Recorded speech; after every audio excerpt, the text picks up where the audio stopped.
Thank you, Seattle Channel. Good afternoon. It's good to see all you folks here today. Today is, I'm going to call our meeting to order. Today is May 20th. This is the meeting of the Parks and City Light Committee.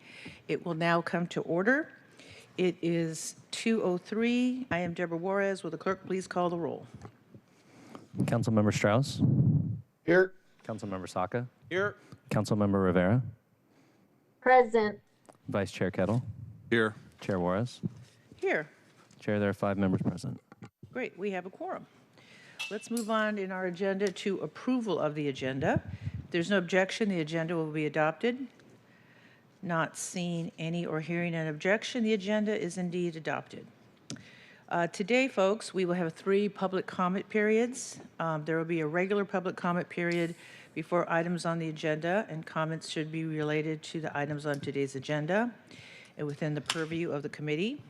The second is a public hearing on the first agenda item, Council Bill 121199, which we are required to have for items that grant deeds of right to the state of Washington.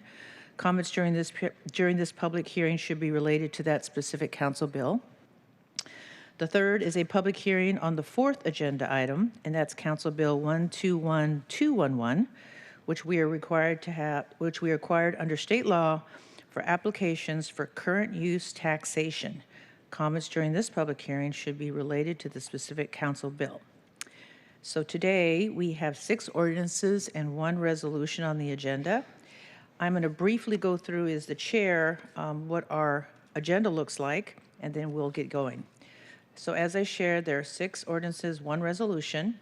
The first ordinance, in which we will have the public hearing and then I'll have to suspend the rules to vote, is an Endangered Species Act land deeds acceptance. This presentation speaks to the utilities' environmental mitigation efforts under the Endangered Species Act.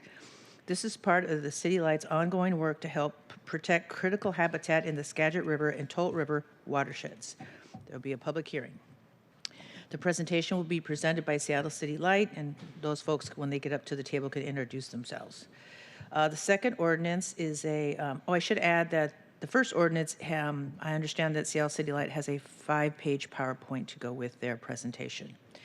The second ordinance is an easement allowance in which the City Light is granting a portion of fee-owned property in Bellevue to Puget Sound Energy for fair market value payment. That is a 7-page PowerPoint, which they will walk us through as well. The third ordinance is an easement allowance in which City Light grants a portion of fee-owned property in Skyway, unincorporated King County, to King County for fair market value payment for the purpose of installing curb ramps and sidewalks. Again, this presentation will be presented by Seattle City Light. The fourth ordinance, again, we will move to suspend the rules and because we will have a public hearing, is approving the application of a P-patch for District 1 for the current use taxation under the King County Public Benefit Rating System. And my understanding is this presentation will be with our own Karina Bull from Central Staff, and we have folks from Department of Natural Resources and Parks and GROW. The fifth and sixth ordinances authorize Seattle Parks and Recreation to renew leases with the Madison Park Cooperative Preschool in District 3 to operate and manage the Madison Park Bathhouse, and with Victory Heights Cooperative Preschool in District 5 to operate and manage the Victory Heights Shelter House for an additional 10 years. Both of these contracts have public benefits, and the contract duration is 10 years. This presentation will be by Michelle Finnegan, the Seattle Public Parks Interim Superintendent, and her staff. The final item on the agenda is a resolution about data centers. This resolution comes as a rapid increase of large data centers, mega data centers being built and continues to boom in AI. The resolution addresses the need for city departments to take a look at the long-term effects of data centers on our city and residents and our natural resources. Today will be just presentation only. We will not be voting on that. So we have 6 pieces of legislation and then, of course, 1 resolution, discussion only. And I just want to add that Councilmember Lynn, who is the chair of land use, has his committee on the same day as us, except his committee is at 9:30 in the morning. So on June 3rd, Councilmember Lynn at 9:30 in his committee will be voting on and discussing a data center moratorium. And then on June 3rd at 2 o'clock, we come next. And hopefully at that point, we'll be able to have more discussion and vote on the data center resolution. So the public and everybody, including staff, will have more information and more coverage about data centers and where we're headed. So with that, we're going to now move to,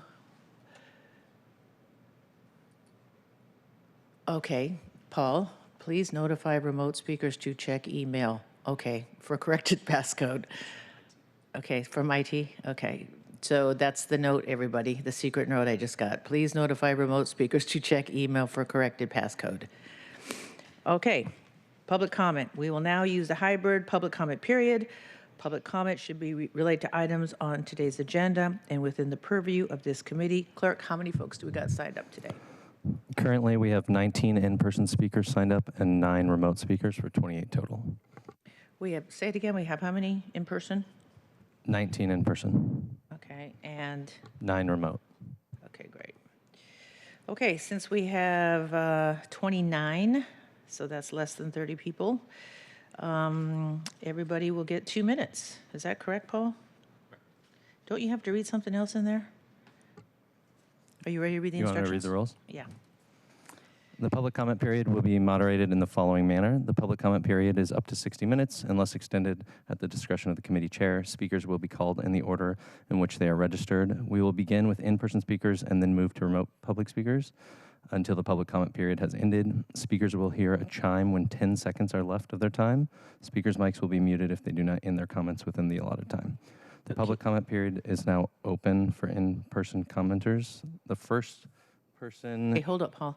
Let's do this. Let's start with the first 10 in person, and then we'll go to the 9 remote, and then we'll come back for the last 9 in person. So let's queue up the first 10, and if people could be ready to go 3 at a time, close to the microphone, then we can just move along quickly.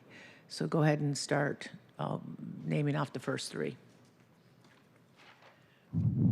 The first 10 in-person speakers are Emily Johnson, Evan Sutton, Michelle Hausman, Audrey Wang Goslin, Ann Goodrich, Alicia Gausen, Bradley Dosch, Rebecca Young, Patrick McKee, and Amelia Albert. So the first 3 are? First 3 are Emily Johnson, Evan Sutton, and Michelle Hausman. If you 3 could come up and queue up, that'd be great. Thank you. Thank you very much. So the first thing it's important to understand is that these data centers are not in any way a normal business. You know, companies often object to what they call being singled out for differential treatment, like higher rates for power. But in this case, that's absurd. The large language models that require these massive data centers didn't exist even 5 years ago, and yet they're projected to use between 9 and 20% of all U.S. electricity by 2030. An impact like that absolutely merits special scrutiny. With their voracious appetite, they have singled themselves out, and we have a legitimate interest in assessing what part we want to play in supporting that appetite. The silver lining is that as a result of that undeniably legitimate interest, the Seattle City Council has some leverage over these companies, even when they intend to site their data centers in Tukwila, since this committee has oversight of Seattle City Light, which would serve them. So it's incumbent upon us to help to protect our neighbors in Tukwila too, and set really high minimum standards for under what circumstances, if any, we decide to provide them the massive amount of electricity that they desire. Thank you. Thank you. Good afternoon. Good afternoon, Council. Chair Juarez, as a District 5 resident, I'd like to thank you for your leadership on this issue. Like your T-shirt. Thank you. Seattle Pride. I'd like to address something that I'm sure we will hear from someone today and that we are hearing over and over because it is part of a coordinated misinformation campaign that the AI industry is spending hundreds of millions of dollars to push in all of our communities. It's something that is very familiar to all of us because it comes straight out of the big tobacco and big oil playbook. What they are saying, and what we will no doubt hear, is that data centers are nothing new. You need data centers to run your phone, to check your email. Seattle already has 30+ data centers, no big deal. It's true that Seattle already has 30+ data centers, and those 30+ data centers, according to reporting, draw a total of around 155 megawatts of power. The 5 proposed hyperscale data centers that kicked off this whole shit show, pardon my French, would have drawn an approximate 370 megawatts of power. And these are babies in the hyperscale data center world. Most hyperscale data centers today are being measured in gigawatts. Comparing the 30 that we have in Seattle to the ones that they are trying to build here and that they are trying to build all over the country is like saying my bearded dragon is the same as Godzilla. It is preposterous. It is intentional misinformation being spread, and we cannot allow the industry to confuse voters on the difference between a traditional data center that powers your phone and a hyperscale AI data center whose only purpose is to replace jobs. They want to replace everyone from nurses to fast food cashiers to the very agents who drive them with chatbots. That is the purpose of these data centers, and we must regulate them. Wait, I'm going to ask you a question. I normally don't do this, but I'm just going to take the chair's privilege here. What is your name again? Evan Sutton. Evan, if you can get a hold of our office later to kind of walk us through some of the, I had not heard the term hyper before, even though we've been doing the research and then some. I'll share more later. So if you can reach out to our office, someone in my staff is watching, so they'll, who do I, not you, Paul, someone else is, he'll let someone else know from our office, come out and talk to you. And then we can get some more information from you. I'd be happy to. Thank you. Okay, thank you, sir. The next public speaker is Michelle Hausman, followed by Audrey Wang Goslin, and then Ann Goodrich. Go ahead, Michelle. Hi, thank you for taking my comment. My name is Michelle Hausman, and I'm here today to urge you to vote yes for the moratorium of data centers in the city of Seattle. I am concerned about the data centers' impact on our power grid, the cost of electricity, and the usage of water that these centers require. Also, that we have not done our due diligence and fully researched all potential outcomes. But mostly, though, I am concerned about our neighbors who will live in proximity to these centers.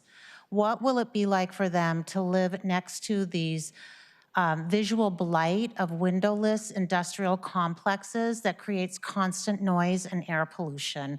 I know I wouldn't want to live next to one of those, and I'm sure anyone on the council wouldn't want to live next to one of those either. As a city council member, one of your roles is to create policies that shape our community, and I would hope that you would choose policies that support the physical, social, and mental well-being of your constituents over the interests of out-of-state corporations. Please choose Seattle, choose transparency, and choose your constituents. Vote yes on the moratorium. Thank you. Thank you. Before you speak, let me ask our clerk a question. Paul, we posted the proposed resolution, correct? It's online. Okay. Go ahead. Hello, councilors. Hi. My name is Audrey Wang Goslin. I'm an electrical engineer specializing in power and renewable energy, and I live in District 2. I sit on the board of directors of 350 Seattle, and I lead Out in Climate, an organization for LGBTQ+ professionals who work in climate. As an expert in the field of energy and sustainability, I'm here today to urge you to approve the moratorium on data centers. A phrase often uttered within the tech industry is move fast and break things. We must not let them move fast and break our critical energy infrastructure. Our power grid is not prepared to handle large load data centers. Data centers in Seattle would mean higher electricity prices for Seattleites who are already strained by the ever-increasing cost of living. We simply cannot bear that cost. A moratorium will give us time to ensure we have the right safeguards to protect our city from the environmental and financial risks of large load data centers. In the face of climate change and the global energy crisis, we should be focusing on meeting our emissions targets through the build-out of clean energy infrastructure that will power the city and its inhabitants, rather than data centers that only benefit corporations and their small handful of shareholders. Thank you. I'm going to ask you a question real quick, Yes. too. I normally don't do this, but. Sure. Were you on the webinar with Alice Lockhart from 350 when we were on a webinar together? No? No, I was not. Okay, I didn't, but you know who Alice is? I do not know Lockhart Alice. from 350? Oh, yes. Yes, I know who Alice is. Yeah, okay. Yeah. All right, I thought I recognized your name from the webinar, but okay. Okay. All right, thank you. Okay, thanks.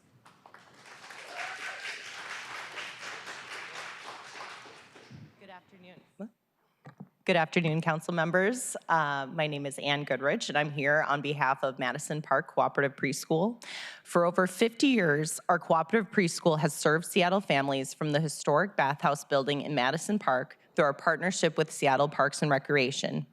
Today, we serve approximately 130 children and families each year through our caregiver cooperative model.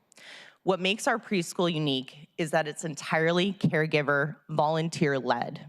Caregivers are actively involved in the classroom, school operations, fundraising, maintenance, and community building. Families are not simply dropping children off, they are learning alongside them and building lasting connections with one another and with their community. Our partnership with Seattle Parks and Recreation has been incredibly successful because our missions align so naturally. Together, we help steward a beloved public space while creating an accessible, community-centered early learning environment for Seattle families. The bathhouse is not just a building to us, it is a gathering place, a community anchor, and a home for generations of children and families. We are deeply grateful for the strong working relationship we have built with the Parks Department for many years. And we respectfully ask for your support in securing a long-term 10-year lease so that we can continue serving Seattle families for decades to come. Thank you for your time and consideration. Thank you. The next public speaker is Alicia Gowson, followed by Bradley Dosh and Rebecca Young.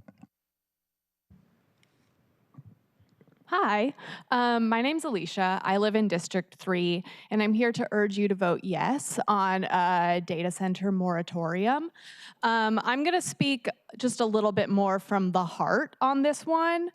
We are in a climate crisis. We know this, and it is time for us to act urgently. Building data centers is the exact opposite of what we need to be doing if we want to be acting urgently in the face of a climate crisis. The tech companies that want to build these data centers have walked back their climate commitments and climate goals because they want to build the AI of the future. These data centers need just insane amounts of energy and water. We do not have the energy infrastructure or the water to support these mega center data centers. We are going into our 4th year of drought. I have lived in Washington my whole life, and the water, the wetness, the greenness of this state isn't just something I love about it, it's something that I think is a deep part of my identity as a Washingtonian. And I am afraid for the future, not just for me, but for future generations where this water, this land, the food, the air that is provided by our earth will no longer be a resource that we can rely on.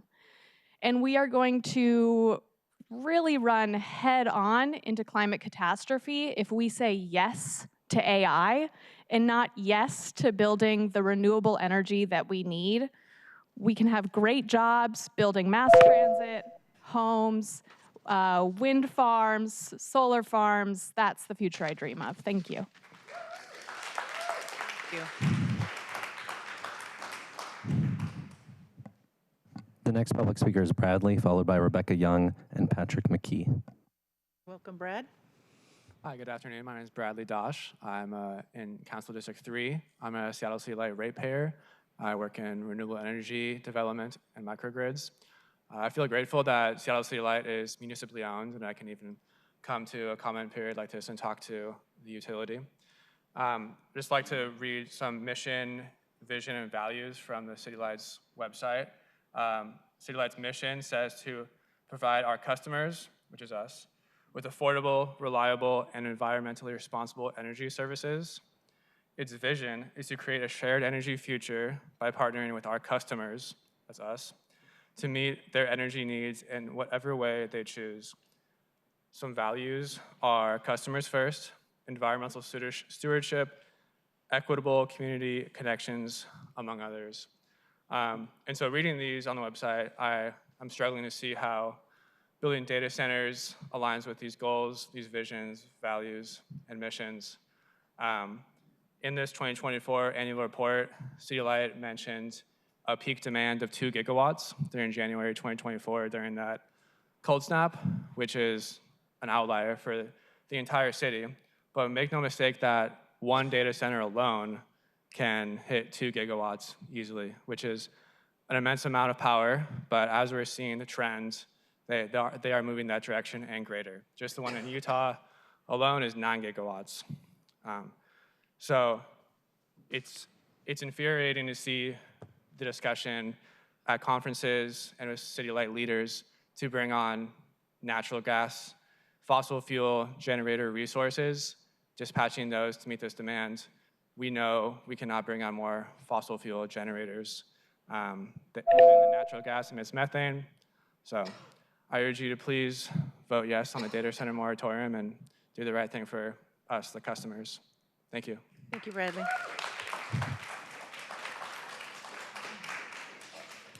Next is Rebecca Young, followed by Patrick McKee and Amelia Albert. Wonderful. Good afternoon and thank you. My name is Rebecca Young. I'm a voter, parent, and homeowner in District 3, and I'm here to express my strong support for the proposed data center moratorium. I am deeply concerned about the potential impacts of additional large data centers on Seattle's electric grid and climate commitments. Seattle is already managing record high electricity demand due to electrification needs, population growth, and our legally binding emissions targets. Large data centers would compete for the same electrical capacity that's urgently needed to decarbonize our city. Public utilities should prioritize public needs, including climate, over the profit interests of big tech. These large data centers would be competing for that same capacity. I'm also concerned about the environmental justice impacts of large data centers. New data centers would likely be placed in South Seattle and Tukwila, communities which have historically borne the brunt of industrial development and pollution. These communities should not be treated as sacrifice zones for data center expansion without a comprehensive evaluation of potential harms and benefits. I urge you to pass this data center moratorium and use this time to perform a comprehensive environmental and impact review. I also urge you to establish processes to guarantee public transparency, community buy-in, and democratic oversight of any proposed data center projects. This moratorium is an opportunity for our city to be a leader for other communities and demonstrate how to prioritize people, climate commitments, and democratic transparency over unchecked, speculative data center expansion. I thank you for your time and consideration. Thank you, Rebecca. Next is Patrick McKee, followed by Amelia Albert, and then remote speakers.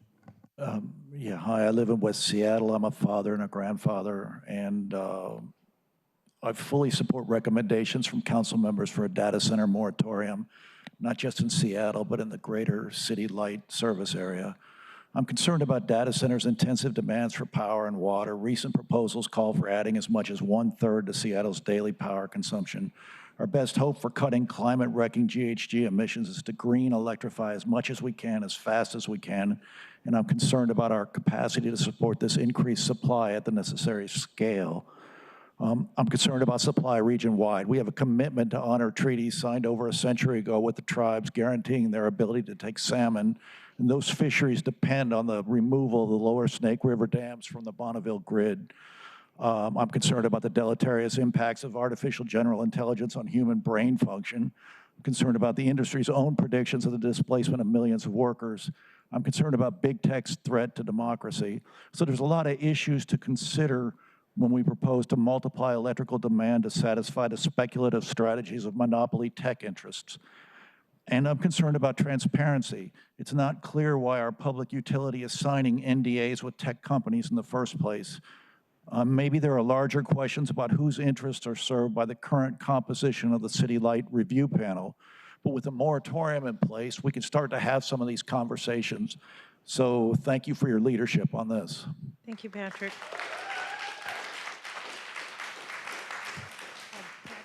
Patrick, I just wanted to thank you for bringing up the tribes. And also, I wanted to thank you for bringing up, which we won't have a complete discussion. I normally don't do this during public comment, but I know it's important for some of these issues that, you know, we should not be outsourcing our critical thinking. No one has talked about the human brain stuff. So thank you for that. Go ahead. This is. Next speaker is Amelia Albert, followed by remote speakers. Hi, my name is Amelia. I'm the liaison with Seattle Parks and Recreation for Victory Heights Cooperative Preschool. My son has attended Victory Heights Cooperative Preschool for the past 3 years, and the program itself has been around for 40 years in the Seattle Park Shelter House. Today, we have 42 students attending the school, and family volunteers keep the preschool running. Preschool families take care of the building and work with the Parks Department to make sure it is maintained and safe. We have always met our obligations while serving the children and families of Seattle. We love our school and we love our community. Victory Heights is one of the few affordable preschool options for families in our area. This 10-year lease with Seattle Parks and Recreation gives our school the security that it needs to thrive. We are looking forward to our new long-term contract. Thank you. Thank you, Amelia. Go D5. We'll now move on to remote speakers. The first remote speaker is Sage Walland, followed by Nino Minjusavili. Reminder for remote speakers, when you hear the prompt that you've been unmuted, press *6. Each speaker has 2 minutes. So let's, Sage, do I see Sage on here? Are they *6, Sage? Hi. Hi. Hi, am I here? Yep. Hi. I'm just calling to support the moratorium on the AI data centers. I'm actively very terrified of what AI is doing to not only our environment, our brains, and it's going to destroy jobs. It's not going to bring them. I don't know why we would ever, honestly, entertain the idea of large-scale AI data centers in Seattle. My utility bill is already so high that I can barely afford to live. And if we just increase it more, I'm really scared for that. I'm really horrified at what nonsense we hear coming out of certain AI billionaires talking about how intelligence is going to be something that is a utility that not everyone's going to have because they know what AI is doing to our brains. I would just really hope that this moratorium becomes a permanent thing in the long term, but I'm really grateful that you guys have brought it up in the first place, and I really hope that you continue to push it through. Thank you. Thank you, Sage.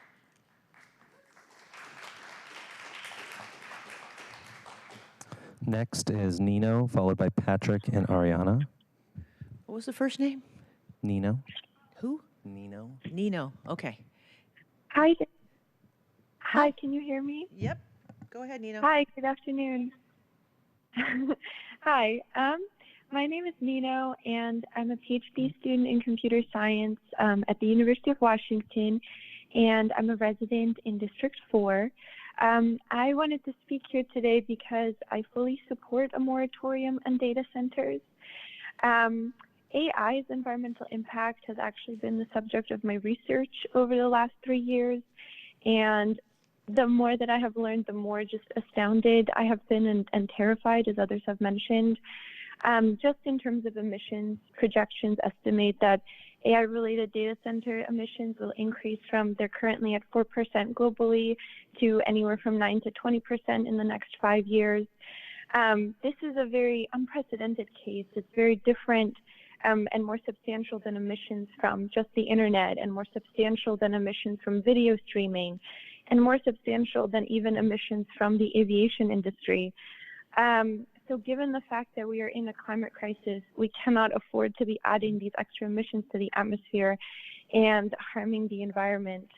And although tech companies will say that these data centers might be powered with renewables, case study after case study has shown that the reality is very different. They will kind of add renewable power sources, either as lip service or to offset some of the energy costs, but much more significant capacity is added through non-renewable sources such as natural gas and fossil fuels. More than that, I'm also just really concerned from a social justice and environmental justice perspective. I do a lot of work with communities in South Seattle and Superfund site, which is already overexposed to pollutants. So I really urge you to make a decision for a just and more sustainable future and pass the moratorium on data centers in Seattle.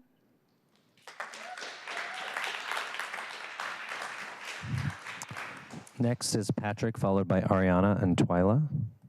Patrick, please press *6. Hi, I'm Pat Corwin, District 1, born and raised Washingtonian and computer programmer for over 2 decades, and I urge approving the data center moratorium. I've always been interested in new technology and read a lot of sci-fi as a kid, but these large data centers are being peddled as part of the golden futures I read about, but what's being delivered are destructive sludge factories. As others have noted, these hyperscale data centers are nothing like what we already have. Once built, they don't provide jobs, but instead have an insatiable need for energy and resources. And if we're to believe the tech companies, their aim is for AI to replace as many jobs as possible. We already know from others' misfortune the toll these large data centers have of rising energy costs, illegally tapped water lines, ruining the environment, and avoiding property taxes. Seattle has already been working hard to reduce burning fuel, which is great, but that means that there's an increased load on our grid. And with the continued rise of gas prices, electric cars are looking real attractive right now. And I'm just not seeing the benefit to our community to build these massive resource guzzling buildings with the intent to remove more jobs and overload an already strained electrical system. On top of this, these data centers are not profitable. Anything that looks like profitability comes from dumping the cost onto the communities, disingenuous peak usage accounting, and supporting illegal activities. Tech companies like to brag that they can do things quote unquote at scale, yet they cannot keep users safe online and instead have made ransomware and deep fakes available to even the most budget conscious scammers. No thanks. These companies are hiding behind NDAs, want to strip us of our resources and make us foot the bill. We need to keep these hyperscale AI data centers out. We don't need them. We have an opportunity to lead by example and show what it looks like to protect our citizens. Thank you for your time and consideration. Thank you, Patrick. Next is Ariana, followed by Twyla and Jackson. Paul, you're going to have to speak up. I can't hear you. And you have a microphone. Hi. My name is Ari. Can you hear me? Ariana? Yeah, we can hear you. Hi. Hi. Go ahead. Okay. I'm a 20-year-old university student speaking today to encourage the moratorium on data centers in Seattle. I'm against AI in general, including the partnership between the Department of Defense and most major AI developing companies, which will allow AI to be used for mass surveillance of the public, despite fancy contract phrasing that bars quote-unquote unconstrained monitoring. On a local level, I have grave concerns about the massive amount of energy and water that would be diverted to data centers should they be built in Seattle. Data centers in Seattle would raise the cost of energy for residents, which can make the difference between having a home and living on the street for lower income families. And further, the nature of data centers as energy hoarders and heat producers increases the risk of power shortages and heat stroke for residents, especially those living near the data centers. I've grown up witnessing the effects of climate change, and I'm scared about the impact of data centers and AI on my neighbors and on future generations. Please help us protect our people and our planet by voting yes on a moratorium for data centers in Seattle. Thank you. Thank you, Ariana. Our next public speaker is Twyla, followed by Jackson and Nevi. You say Twyla? Can everyone hear Paul, or is it just me? I can hear him just fine, sorry, but I'm also on the computer. So we have. Hi, everyone. Hi, Twyla. Hi, Twyla. Yes, thank you for letting us share what were our thoughts. I live in District 1. I'm a homeowner, voter, and parent. I think it's really this is a critical time for us to prioritize people, ecosystems, democratic accessibility, and public infrastructure. My concern lies deeply in the overloading of our grid and having large-scale, hyperscale companies moving mass amounts of gigabytes, as mentioned before, 2 to 9 gigawatts per center. I'm also very alarmed at the underlying purpose of AI to lay people off. I know many people who have been affected and had their jobs eliminated because they trained AI models to be able to speak and write like them. So the widening gap between these climate commitments, energy realities underscores the need for this deliberate governance. Please vote yes on the moratorium. Thank you. Thank you, Twyla. Our next remote public speaker is Jackson, followed by Nevi and Angela. Jackson.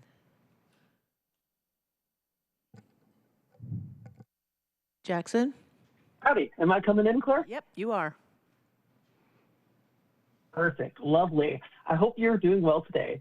My name is Jackson, and I am a resident and voter within District 6.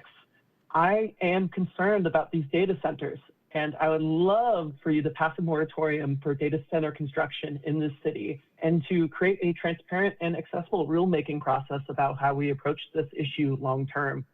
Many people in our fine city are struggling right now under the yoke of rising costs across the board. An increase in electricity rates caused by data centers in the city means the difference between getting by and getting kicked out on the street. Additionally, with a grid already strained by increasing AC usage and increasing electrification, as many of the fine folks here today have talked about, having this further reduced grid capacity could mean that elderly or low access residents suffer and possibly are harmed during a power outage during a heat wave, which we've already seen increasingly hot summers here across the region. And, you know, our homes aren't really built for this increasingly warm environment that we're finding ourselves within. I mean, who could forget the heat dome that happened 5 years ago and all the folks that were harmed by it? And it is in my estimation that our city, that we pride ourselves as stewards and with being one with our amazing natural environment. Why should we seek to tarnish that reputation for something that, as other speakers have mentioned, would create minimal economic benefits and a whole lot of negative environmental externalities? I implore you to please pass this moratorium and to make the rulemaking process for this as transparent and as accessible as possible. Thank you for your time, and I hope you have a lovely day. Thank you, Jackson. Our next remote speaker is Nevi, followed by Angela and David. I'm actually here. Can I just, I'm Nivi. Sure. I'm sorry I didn't catch your name. Nivi. Nivi, okay. Yeah, I'm in the phone queue because my bus was running late. Well, there you're here. And my Welcome. note card pretty much says, why are we talking about this? Someone please help. So I can't really use it. My name is Nivi. I am the founder and CEO of an organization called Soapbox Project, where we create joyful community spaces for climate action every week in Belltown. And I don't think it should be a secret that we are all very, very scared of what's happening with AI and the climate crisis. I moved to Seattle from San Francisco, where I was working in tech. I was impacted by a 2018 wildfire that was the worst in the state while working in tech. Came up to Seattle because I saw a future where the tech industry was booming, but it still seemed to be a lot more human than that of the Silicon Valley. And I feel like us even indulging an AI data center landscape here is eroding the humanness and the connection with nature and all of the wonderful things I love in Seattle. Thank you. I'm also a renter, so cost is a big issue for me, but the main thing that I wanted to say that I don't think has been said as much is that the mental and physical health impact on younger people from AI is something that I don't think we can even begin to quantify. At Soapbox, we see like 30-ish people every single week, many of whom work in tech, and we feel powerless. We feel like no one's listening. And now when we're seeing NDAs signed with these nameless tech companies that don't live here, that don't work here, that are not creating jobs here, it drives us further and further into the situation where we live in a city where we feel like nobody cares about us. So not only are data centers jeopardizing all of our natural resources that Seattleites care so much about, they are also posing an existential threat to the climate crisis, to our mental health. And I think we should use this moratorium to not just say no, but also lead on things like community microgrids and a better energy future for us all. Thank you.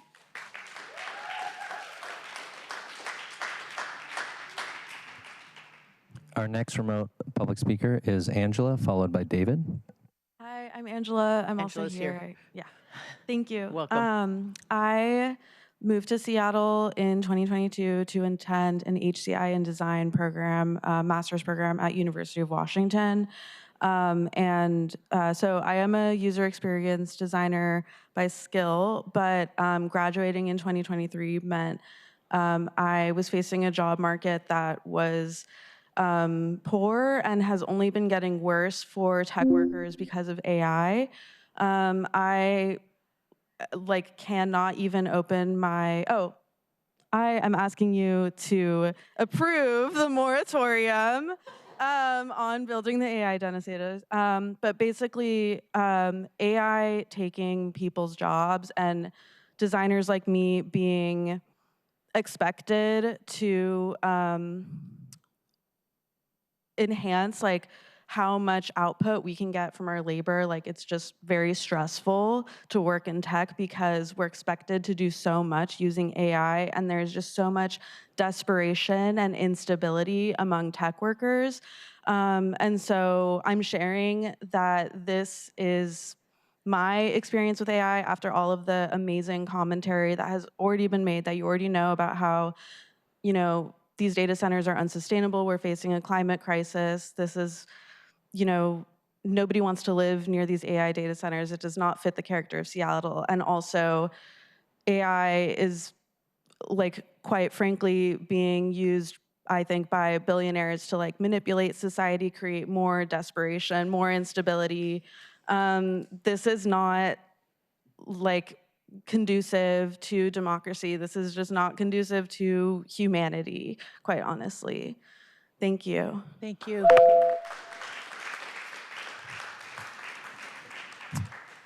Our final remote public speaker is not present, so we'll come back to you, David. So moving back into in-person public commenters, we have Ben Jones, followed by Enolia and Lauren. We have Ben, and who are the other two?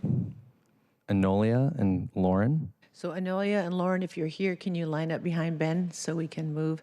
I think we're all getting an Amber Alert. That's what's on our phones right now for a Native American child. Go ahead, Ben. Yeah, feels a little strange just to keep going past the Amber Alert, so. My name is Ben Jones. I'm the Communications Director for 350 Seattle. I'm testifying in support of the resolution for data center moratorium. I checked before coming up here at this point, this council and mayor has received 93,270 messages in support of this moratorium. And part of that process, we've had an opportunity to talk with so many people in our city about how they feel about AI, how they feel about data centers. And over again, people just say that they feel like gifts to the rich. They don't see themselves in AI. They don't see themselves in data centers. They don't see how it's good for the city or how it's good for our future. Another concern we hear over and over again is about the process of these non-disclosure agreements, where the scale of these facilities should not be something that we're learning about through the Seattle Times and breaking investigations. These should be the sort of things that we're hearing about in committees or that we're hearing about years in advance. And last year, half of all proposed data center proposals were withdrawn. You all are aware that we are in the midst of a national backlash to facilities like these, and I think it's a huge opportunity for Seattle, for this council, to show leadership. It's a chance to show that even here in a place that's very much associated with big tech, that the people and council reject this sort of inevitable future being shoved at us, reject the reckless rollout of these data centers and facilities. So I'm urging this council to show leadership. I also think this is an opportunity to show what a partnership between a city and a utility could be, and as well as this could be an opportunity to sort of move the rest of the conversation about what is possible for people to be able to have and how these facilities can benefit communities. So I'm looking forward to working with you throughout this moratorium process, and thank you for your leadership on this. Thank you.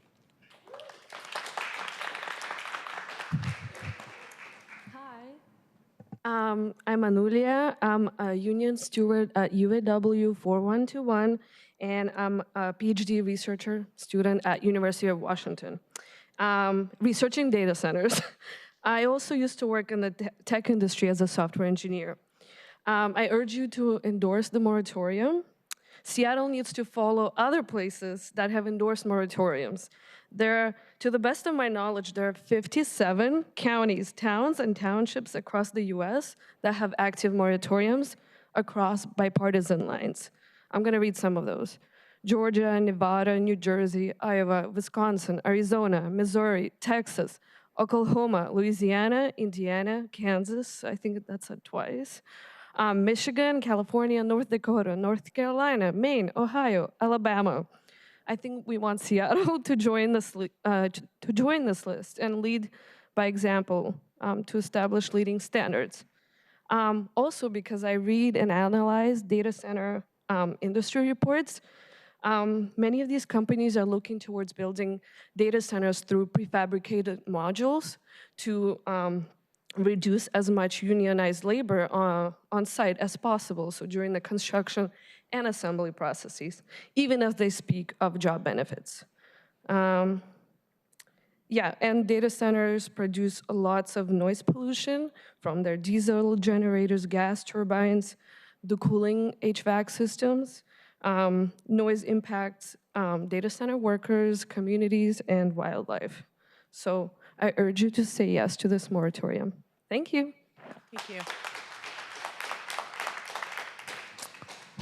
Next is Lauren Redfield, followed by Paul Wang Goslin and Lauren Tozy. This is Lauren. Who, Lauren? Lauren Redfield. Can you call three names so all three of them can come up at the same time? Lauren, and who are the other two? Lauren Redfield, Paul Goslin, and Lauren Tozy. There are two Laurens or am I the Lauren? There's two Laurens. Okay, I'm not taking somebody's space? I'm Lauren Tazi.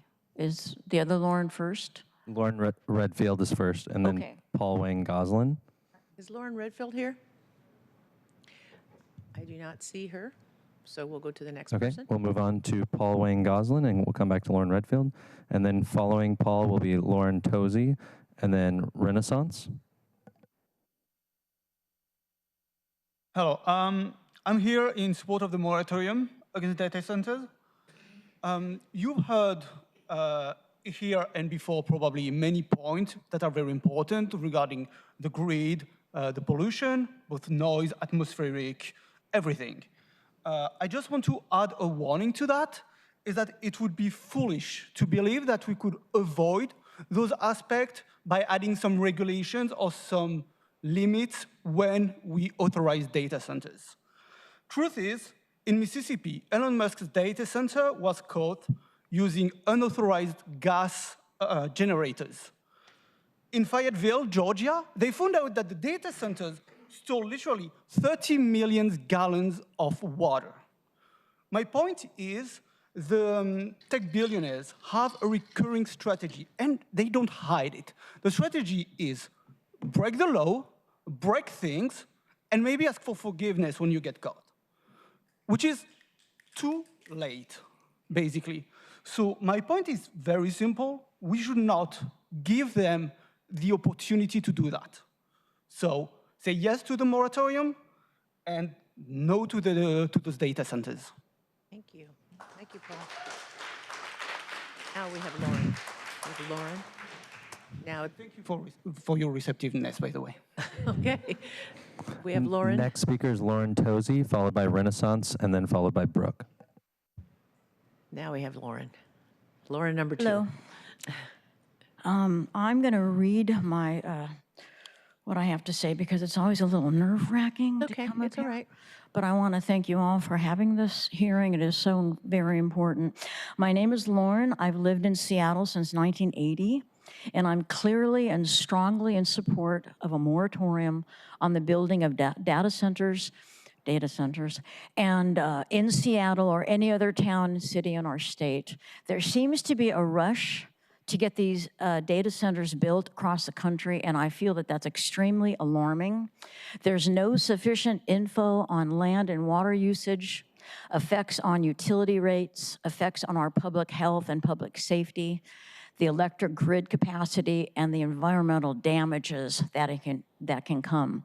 We all know that fast-tracking policies are myopic and can lead to dangerous results.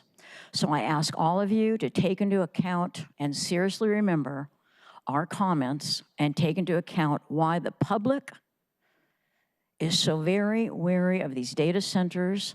Please, I ask you, no business as usual. Thank you. Thank you, Lauren.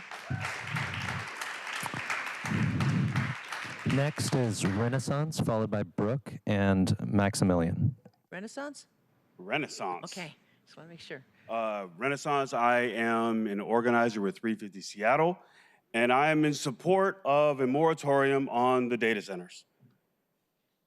I want to start by saying that I was quite impressed by the statement of intent for this moratorium. And I've been coming down to City Council for many, many years. Oftentimes, I've been walked out of these chambers. But in none of those times when I've been here have I ever seen an important issue running through two committees simultaneously. And I think this marks something very important about what's happening in our city right now. And many of us believe that it is vital for us to put in a pause before we jump headfirst into a project that could have damaging ramifications for generations to come. And so I really want to implore this committee and the other committee for really putting that in play. And what I hope that by the end of this process is that we have a unanimous vote when both of these get to City Council. My fear is that if we don't do that, then the cost of these data centers will be borne by folks who are not giving consent for this. And it's normally borne by folks who are poor, who are marginalized, who are vulnerable, who don't often have a lot of the opportunities to show up into these spaces. Don't feel empowered to show up in these spaces.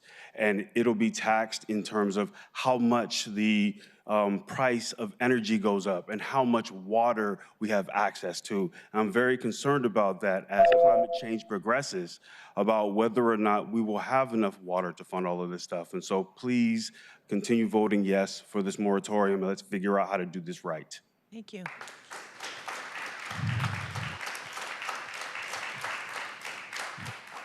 Next is Brooke, followed by Maximilian. Hi, thank you for taking my comment. My name is Brooke. I am not an expert on any of this, but a concerned citizen, mother, voter, homeowner. I echo all of my my peers' concerns and fears about the rate in which AI is taking hold in this country. It feels similar to the race for the atomic bomb in the 1940s, especially with the secrecy and NDAs and who's involved and what the true outcome that we're seeking is. It feels like it's profit over people over and over again. The harms are insurmountable. They've been stated over and over in this session. The benefits seem to only benefit few. And I would hope that we can all agree to vote yes on this moratorium. Thank you. Thank you.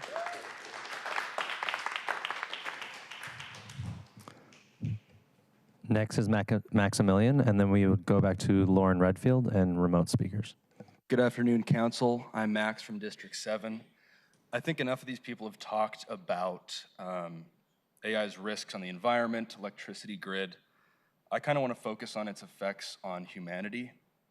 Are you guys aware of who Peter Thiel is? Mm-hmm. Right. I think we all do. Head of Palantir, they've collected around $1.8 billion from the United States government for AI weapons manufacturing. Deep roots in the CIA, by the way. And Peter Thiel was interviewed and asked the question, should humanity endure? And if you've watched that interview, you understand that his response was basically, I don't know. It was something other than yes, which alarms me. So I would urge that anytime a piece of legislation comes across your desk, about AI, you remember what the leaders are thinking about the future of humanity.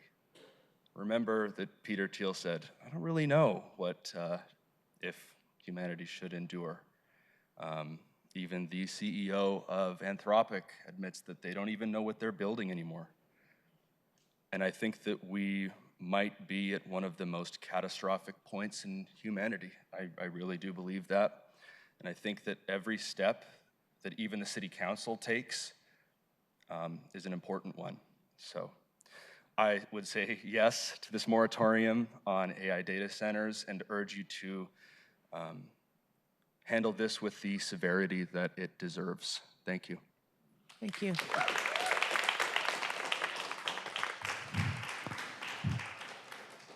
Is Lauren Redfield here? Lauren, and then who do we else have online? And then a remote speaker, Tessa, you will be next. Okay, Lauren? Good afternoon, Council. My name is Ken. I'm a candidate member with the American Party of Labor. I urge you to pass this moratorium, and I urge you to consider making it a permanent moratorium. I want to ask you a question. Who would the data centers benefit? Is it us? Is it the unhoused people who would be swept to make room for these centers? Is it the low-income and marginalized communities who will be forced to live next to these centers? Is it the people in the Seattle area who would have to sacrifice water and electricity for this? No, it's not us. It doesn't benefit us. I have another question. Why do you think AI is free? Most services presented to us by big tech companies are paid.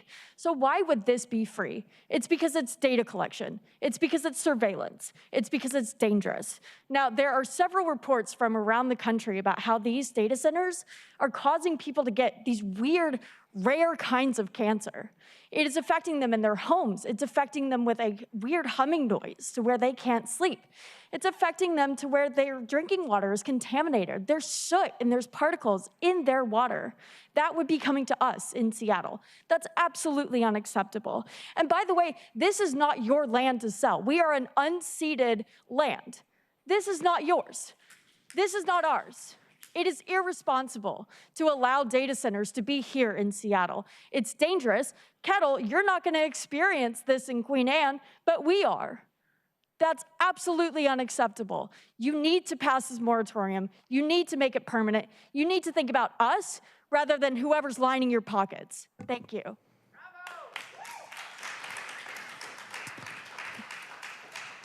Our final public speaker is Tessa. Please. Oh, Tessa's here. Come on up. Hello, my name is Tessa. I'm here to say yes to the moratorium. I'm here because of Soapbox as well. I'm a part of that community. And one of the questions, they did a theme on AI for one of the months. And one of the things they wrote and talked about was like, what happens when AI is successful, when you are more productive, your emails are being written for you, your images are being created. What do you do with that extra time? And I feel like when you are talking about creating data centers or encouraging them and allowing them to be built, you've got to think about what are you allowing to happen from those data centers? What is the consequence? AI is in our lives everywhere now. It's unavoidable and it is not going away. But I don't know about you, I go online now and I can't trust anything. I don't know what I'm looking at. When I had a phone call the other day, I had a text message with my phone company and the person was amazing. I was like, are you real? And they said yes, and I couldn't trust that. So what data centers are backing is an AI that's actually making us start to question what reality is. This feels very heady, but I think we can't avoid understanding that this is questioning how we interact, how we exist in the world with each other. AI is not going away, but that's why every single point we need to inject humanity into it. We have to put humans in there making decisions, humans talking to each other in rooms, and human beings engaging in every aspect of it, because that's the only way we're going to be able to live alongside it. Please put this moratorium forward and give many more human beings, the people here of Seattle, the chance to engage in what's going to happen in the future for us. Tessa? Good? So we're good on in-person and online. All right. Before we go on to our agenda, I normally don't do this, but I've been doing this today, so I might as well just finish it up. I'm gonna close public comment at this time. And before we go to items of business, I want to make a couple clarifications and a few comments. First of all, the moratorium will be on June 3rd at 9:30 in Councilmember Lynn's committee, which I will be there as well, and we've been working closely with Councilmember Lynn's office. And then on June 3rd, which is a Wednesday at 2 o'clock, we'll be back here in my committee for the resolution. So we have the moratorium and we have the resolution, and we are working together with the Land Use Committee and Seattle City Light Committee. I might have to go back to the Pearl Jam guy. I kind of like that this is probably, I don't want to use the word geek, but this is probably the most techiest crowd I've ever seen in all my years on Seattle City Council. And I want to thank you all for showing up and paying attention, because we certainly have been paying attention since before the new year. The question, one of the points I wanted to make is, and again, I'm just going to say this because this is who I am. Gigawatts are more than megawatts, right? Okay, good. Yes. Okay. That's what I thought, but I wanted to write that down again because when I was hearing it, that's been an issue between gigawatts and megawatts, and that's going to become an issue. So I'm going to ask and encourage all of you on June 3rd to come at 9:30 and then go have lunch and then come back here at 2.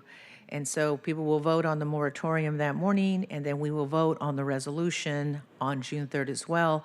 Today is the briefing. We have central staff coming, and you've all seen online, we had the resolution posted, the summary and fiscal note posted, and the PowerPoint posted. So all of those things are online for you to look at.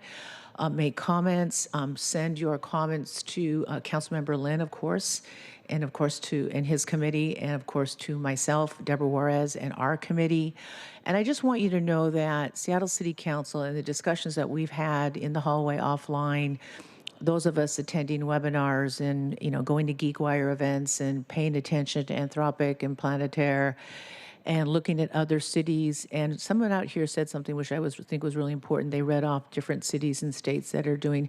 I would just want to point out that Indian Country and Tribes started doing this 6 months ago because of water rights, treaty rights, protected treaty rights, federal consultation, state consultation, city consultation. So include that on your list as well. And then I'll have some closing comments when we get to item 7, which is the resolution regarding the research that we have done. And if there's more information you want us to see or look at, please send us the information and the link, and we'll get to it. And again, I want to thank all of you for your heartfelt public comments. We don't always get a lot of informative public comment, so it's kind of nice to have people be nice and kind and respectful in the people's house. So with that, thank you. All right, let's go to our agenda, our items of business. First item of business, which, do we have to have another public hearing on this one? Okay. So, Mr. Clerk, will you please read that item 1 into the record? Agenda item 1, Council Bill 121199, an ordinance related to the City Light Department accepting deeds to properties in Skagit County, Washington for salmonoid habitat protection purposes, ratifying acceptance of the Salmon Recovery Funding Board grants and funding for property acquisitions, ratifying the city's grants of deeds of right to the state of Washington for these properties for salmon recovery and conservation purposes. There will be a public hearing, briefing, discussion, and possible vote. All right, I'm going to have the presenters go ahead and present themselves, and then I'm going to go ahead and, well, actually, I'll just do it right now, then I'll let you guys talk. Okay, so as presiding officer, I'm now opening the public hearing on Council Bill 121199. And clerk, do we have any speakers to that item number 1? There's one remote speaker signed up. All right. But he is David. If you're listening, sign in. David, are you here? Going once, going twice. No David. All right. So we have had a speaker, then we don't. So there are no remote speakers. There are no speakers in chambers. So at this point, we will go ahead and, do I close public comment then, Mr. Clerk? Okay, then I will close public comment on that item, and with that, oh, here we go. If no speakers, thank you, Paul.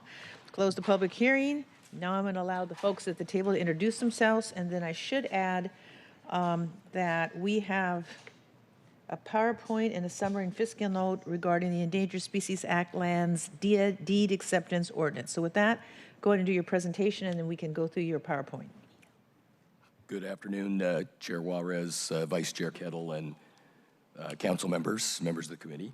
I am Dennis McLaren, and I serve as the Deputy General Manager at Seattle City Light.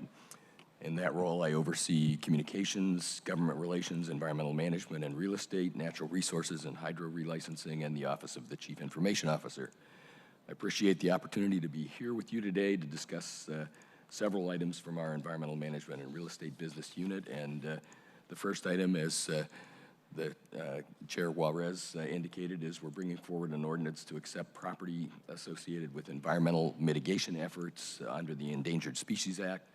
This is part of City Light's ongoing work to help protect critical habitat in the Skagit and Tolt watersheds. It's work we've been doing for many years in partnership with others across the region to support salmon recovery and care for these important natural areas.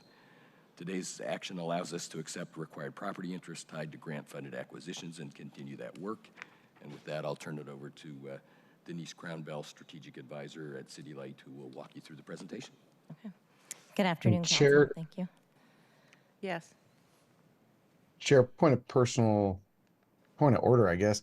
On Zoom, the chamber Zoom control is not showing what is showing on Seattle channel. So I've got the TV on mixed with this PowerPoint. So just wondering if there's a technical fix that we can make so that we can see into chambers. So Councilmember Strauss, are you saying that you can't see the PowerPoint? I can see the PowerPoint, but the presenters? I cannot see into chambers. Okay. I can on Seattle channel, but not on this Zoom. Okay. So, Mr. Clerk will contact Seattle Channel to fix that, correct? There, it's fixed. There it is. There you go. See, Councilmember Strauss. Thank you, Ledge IT. That's what we do Legit. that's what we do for D6. Okay. Amen. Go Thank ahead, folks. Okay, well, council members, thank you very much. I'm Denise Crownbell, Strategic Advisor with Seattle City Light, and this is the ESA Lands Deed Acceptance Ordinance. This program is a voluntary program. It started in 2000 with the listing of Chinook and bull trout, and steelhead was included in this work with its listing in 2007. And it's essentially to protect habitat that is critical to those species. With this ordinance, we are covering up and including in the past 3,900 acres in the Skagit and the Tolt watersheds to date that are being protected. These are all purchases that are consistent with regional salmon recovery plans in both the Skagit and the Snohomish Basin, which the Tolt is part of. And just to talk about how this expands ratepayers funding, that since this program's begun, we've used $6.9 million of City Light funds and have accessed $10.6 million of grant funds. And that's mostly from either Salmon Recovery Funding Board or National Fish and Wildlife Foundation. Hey, Denise, can I ask you a quick question? Sure. So the Skagit's up north. When you're saying the Tolt watershed, are you talking down south by Mount Rainier? No, the Tolt is part of the Snohomish, so the Snohomish enters Puget Sound by Everett. Okay. So still north of us. Okay, they both are, okay. I mean, where the outlet is. The Tolt itself is out by Carnation and Duval. Okay, thank you. Sure. So this map shows overall in red all the properties that are currently in the ESA Lands program. The ones with the yellow label are the properties that are covered by this specific ordinance. And then there's one property that is also green and red, and that just is a property that was purchased with both ESA funding and then current Skagit license, wildlife and fisheries lands, or money. Next slide, please. And this is showing the property that was purchased in the Tolt, the Meyer property, and showing the other holdings in the Tolt. And I do want to say that City Light partners with King County to look at specific areas in the Tolt that are areas that would be good to acquire land and get people out of harm's way. So Denise, what's the big red square for? That is the Stossel Creek purchase, and that is our climate adaptation property where we're doing a lot of different tree plantings to see how they'll respond to climate change. And that would be a whole nother presentation that I'd be happy to give you at some time. No, I just want a bigger map, that's all. So I'm Understood. squinting from the printer and the thing, but thank you. I just want to make sure the viewing public can see it as well. Thank you. Thank you.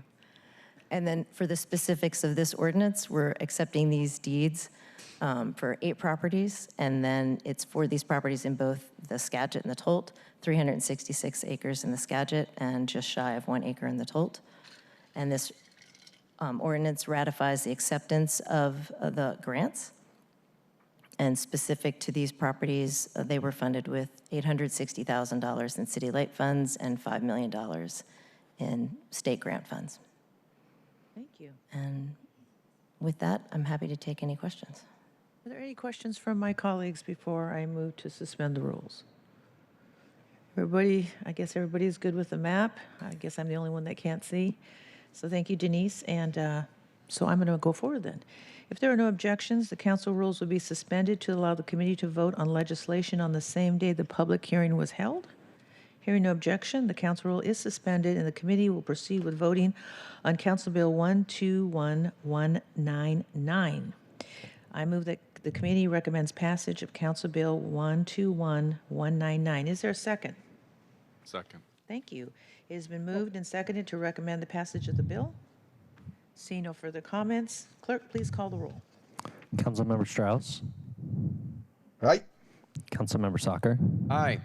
Councilmember Rivera. Aye. Vice Chair Kettle. Aye. Chair Juarez. Aye. Chair, there are 5 votes in favor and 0 opposed. All right, the motion carries. Council Bill 121199 will be sent to the June, is it June 2nd? June 2nd? I thought that was canceled. June 2nd? Oh, okay. Oh, sorry. Okay, thank you, both of you.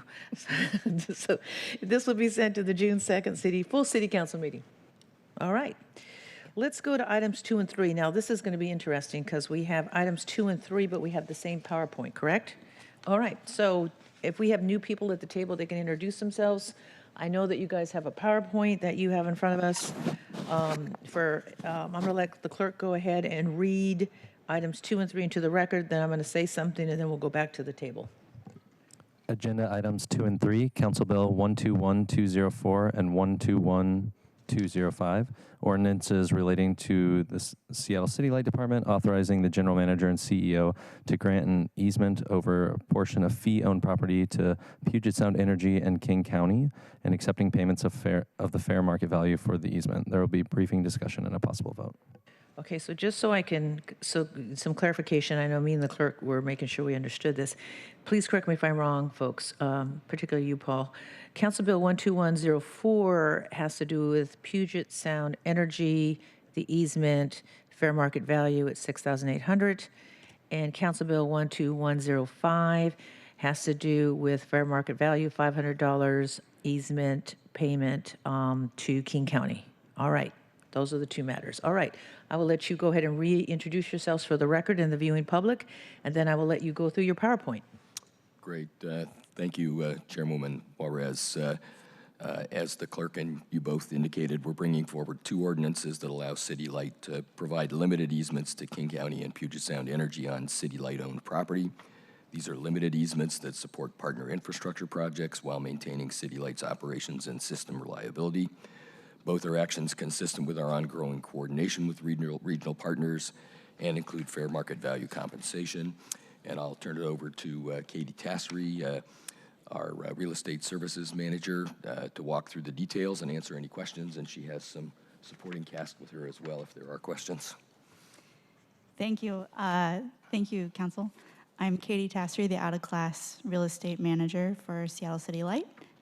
Here to present on these 2 topics, and we've got the order a little bit different in the presentation. Hopefully that's okay. You reversed them on me, so that's why I was getting confused, but go ahead. And I'll pass it over to Bill. Good afternoon. My name is Bill Devereaux. I'm the Director of Environmental Management and Real Estate. Good afternoon. Andy Strong, Seattle City Light Engineering and Project Delivery Officer. And I'm Eric McConaughey. I'm the Council of Central Staff.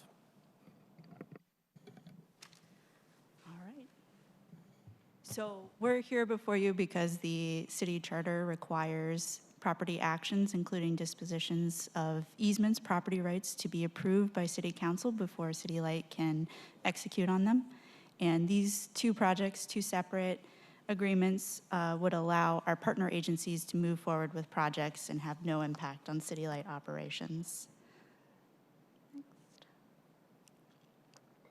So the first one here is an easement conveyance to King County. This is a fee simple parcel that Seattle City Light owns in Skyway, which is unincorporated King County. It's part of our transmission corridor.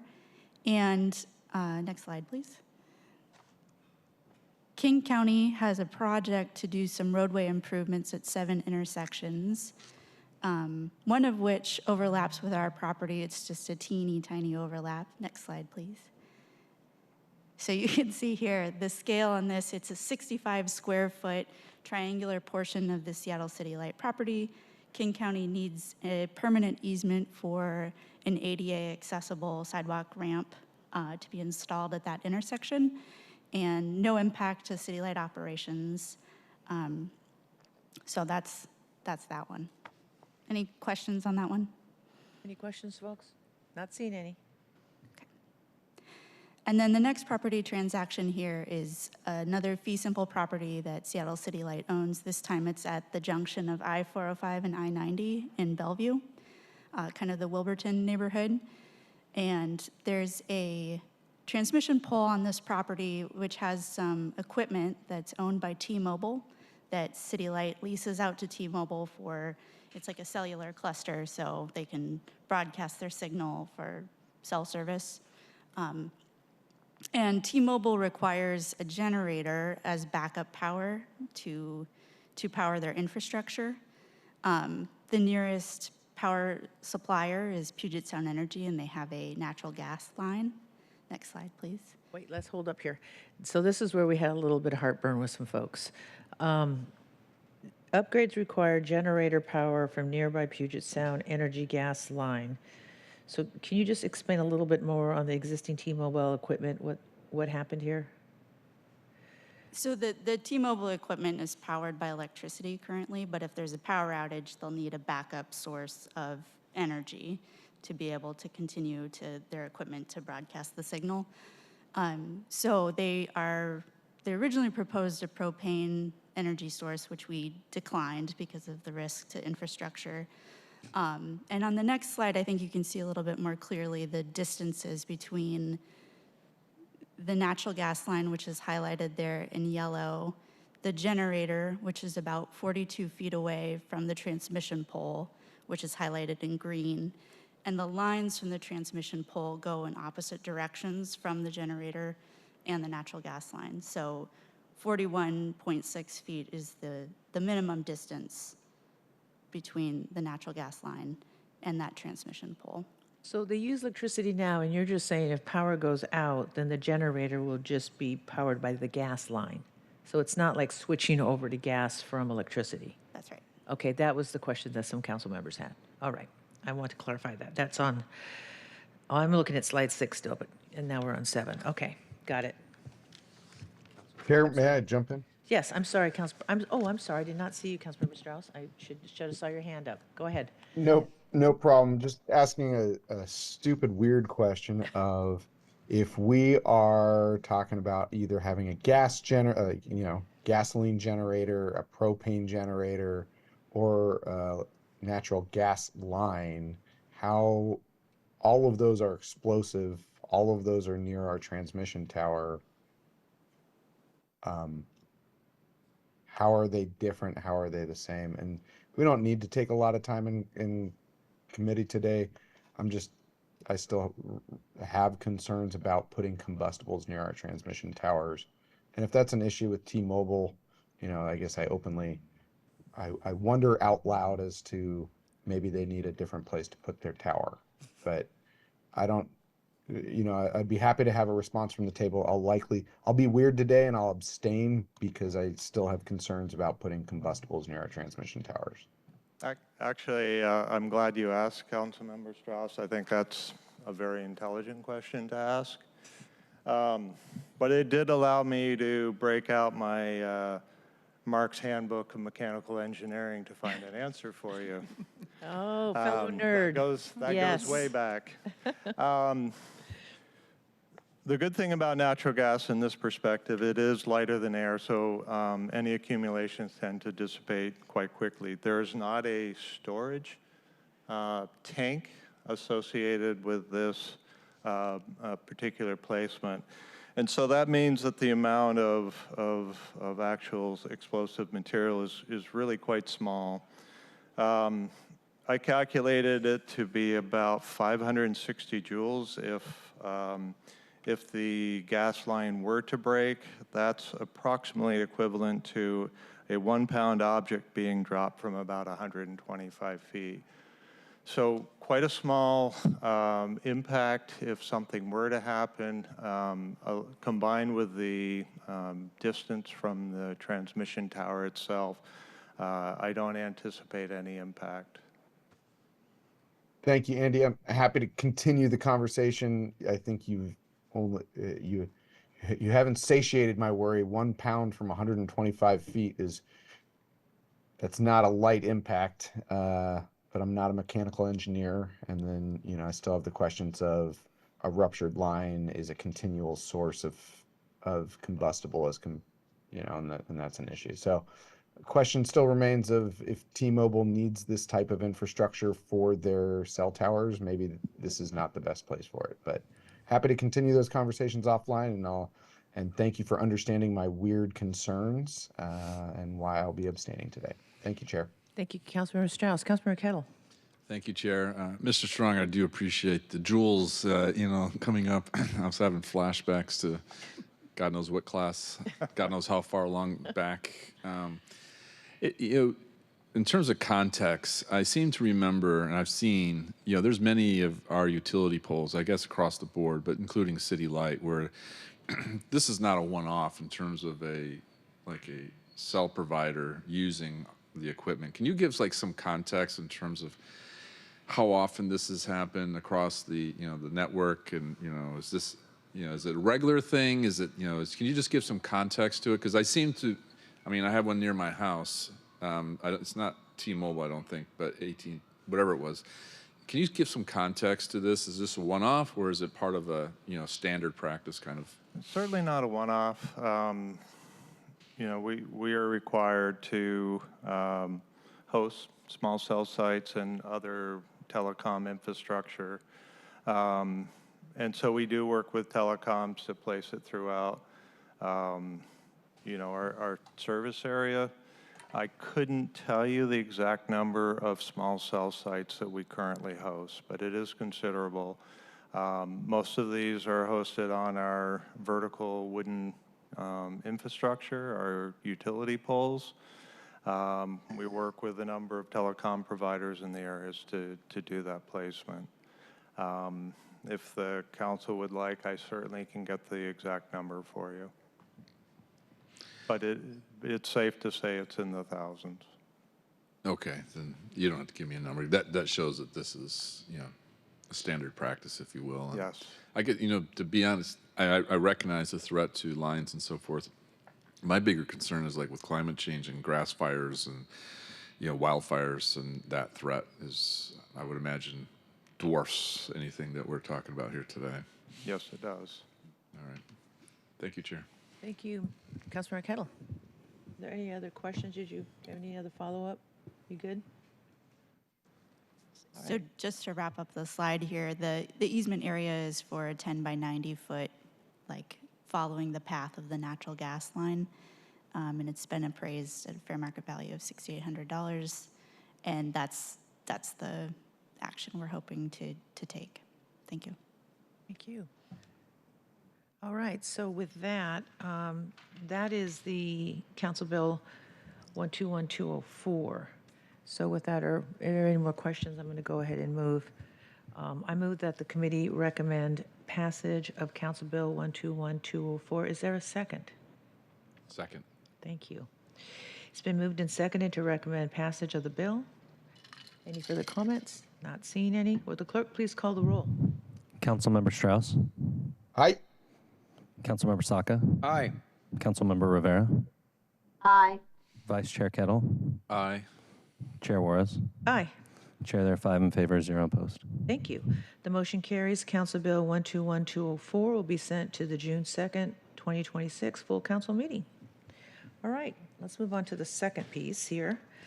I now move that the committee recommend passage of Council Bill 121205, and that's the King County easement for fair market value of $500, right? Okay. All right. Can I get a second on that one? Second. All right, got a first. I moved it, it got second. I'm your second today. You are, well, you are my vice chair, so thank you for that. It's been moved and seconded to recommend passage of the bill. And after that, clerk, please call the roll. Councilmember Strauss. Abstain. Sorry about that. Abstain. Councilmember Saka. Aye. Councilmember Rivera. Aye. Vice Chair Kettle. Aye. Chair Juarez. Aye. Chair, there are 4 votes in favor, 0 opposed, 1 abstention. Thank you. The motion carries. Council Bill 121205 will be sent to the June 2nd City Council meeting. All right. So let's move on to item number 4, which we have to have another public hearing. Will the clerk please read the title into the record? Agenda item 4, Council Bill 121211, an ordinance relating to current use taxation, approving an application for classification of property under King County Public Benefit Rating System. There will be a public hearing, briefing, discussion, and possible vote. Thank you. We got some new presenters at the table. We got our own Karina from Central Staff. Is it just you, Karina? There are 2 presenters Bill? remotely that are attending remotely. Oh, do I see them yet? Oh, are they? Oh, here we go. There's Bill. Thank you, guys. And who else do we got? Eric Toddard.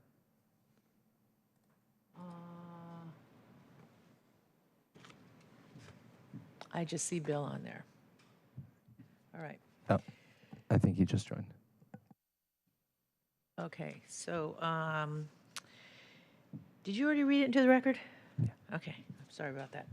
Okay, thank you. As presiding officer, I am now opening the public hearing on Council Bill 121211. Clerk, are there any speakers signed up?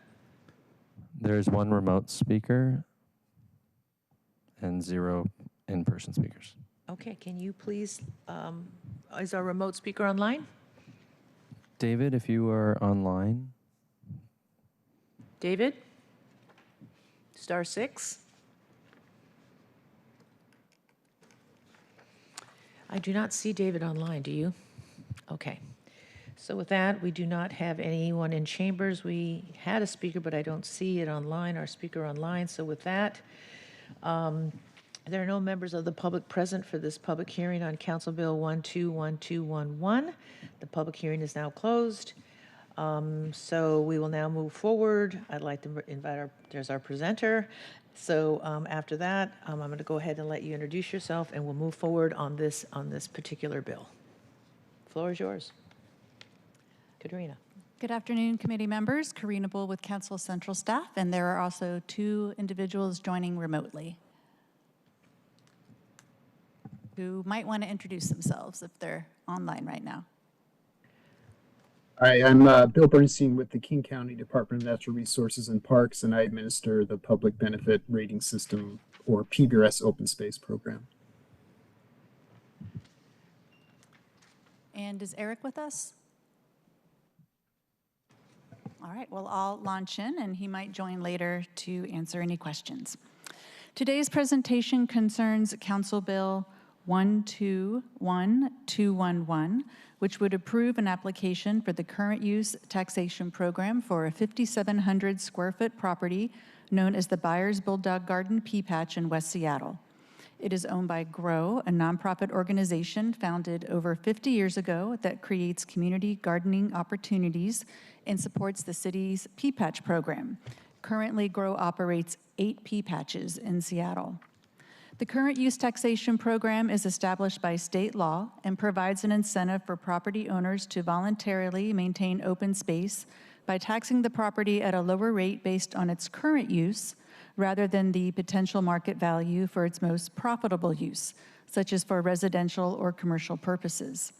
In recent years, properties in Seattle approved for the current use taxation program include property north of Kubota Gardens owned by Indigenous Creatives Collective, that was last year's application. The open space surrounding Anhalt Hall, a city landmark in the U District, and other pea patches owned by Grow, such as those in Hillman City, Hazel Heights, and Judkins. Those were all approved in the past several years. Applications for current use taxation are evaluated under a public benefits rating system known as PBRS. It is administered by the King County Department of Natural Resources and Parks. Mr. Bernstein is the coordinator of that program. And properties with higher point totals for available open space resources receive larger reductions on property taxes.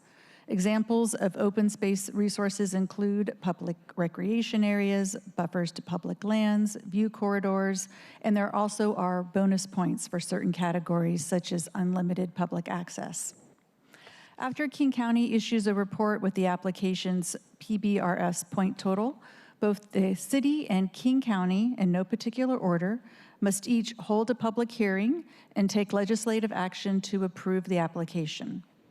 Approval results in lower property taxes for the property owner and shifts the tax obligation to other property owners at a marginal rate of increase with no impact to the total tax collection for the city. The application that is under consideration is the Byers Bulldog Garden Pea Patch in West Seattle. The garden is named for the Byers family who owned and gardened on the undeveloped property for many generations. Grow acquired the property. Where did Bulldog come from? They had bulldogs. The last owners, Margaret Byer and her spouse, had a bulldog. There's a picture of them holding their bulldog on the Byers Bulldog Garden Pea Patch photo and the Department of Neighborhood's website. Oh, okay. Grow acquired this property in 2024 from the estate of Margaret Byers, who left it to the organization upon her passing. It is currently being used as a community garden with collective garden beds and produce available to the public. Much of it is donated to local food banks. And in the future, Grow plans to install accessible walkways and add more garden beds. King County assessed this property using the PBRS criteria and ended up recommending a total of 10 points for two categories: public recreation area and the bonus category of unlimited public access. This rating would result in a 50% reduction of market value and a corresponding 50% reduction in taxable value. So to put this in context, using the 2025 appraised values, the property was valued at about $500,000, property tax at about $5,000. Enrollment in this program would reduce the total taxable value to about $250,000 and the property tax amount to about $2,500. If approved for the program, there are controls. Grow would be required to maintain the open space in the same or better condition as of the date of enrollment and submit required monitoring reports. If ever disqualified, Grow would be required to pay the difference between the amount of tax paid as open space and the amount that would have been paid for a maximum of 7 years plus interest and possibly a 20% penalty. Hey, let me ask you a quick question. So who would be monitoring this? Is it going to be the city or is it going to be Bill at King County? My understanding is that it's Bill at King County. Can you confirm that? Okay. That is correct. Yeah, King County staff would be responsible for administering the property's participation, dealing with monitoring any compliance issue. We would be the ones maintaining a regular communication with the property owner. Perfect. Thank you. Procedurally for this application, if this committee votes to approve it, it could be considered for a council vote as soon as June 2nd. The King County hearing examiner is scheduled to hold a public hearing on May 28th. If the King County hearing examiner recommends approval of the application, the county council would vote on it soon thereafter. And if both the city council and the county council both approve the application in whole, King County would incorporate the lower taxable value of the property in its 2027 tax rolls. And that concludes the presentation. So we're basically lowering the tax impact by 50% so it can be a P-patch. Correct. And so that it would be an open space into perpetuity and open to the public, or Okay, green so- space. So first of all, let me just say a few things before I hand it off to my colleagues. Karina, thank you for your memorandum. Appreciate that. We also got a copy of the coordination agreement, so thank you for that. Are there, and then of course the wonderful PowerPoint with page numbers, so thank you for that. Are there any questions from my colleagues regarding Council Bill 121211? Okay, not seeing any. Now, oh wait, I gotta move to suspend, all right. So if there are no objections, council rules will be suspended to allow the committee to vote on the legislation on the same day as the public hearing was held. Not hearing or seeing an objection, the council rule is suspended and the committee, excuse me, will proceed with voting on Council Bill 121211. I move that the committee recommend passage of Council Bill 12111. Is there a second? Second. Second. Thank you. I had a second. It's been moved and seconded. Clerk, please call the roll. Councilmember Strauss.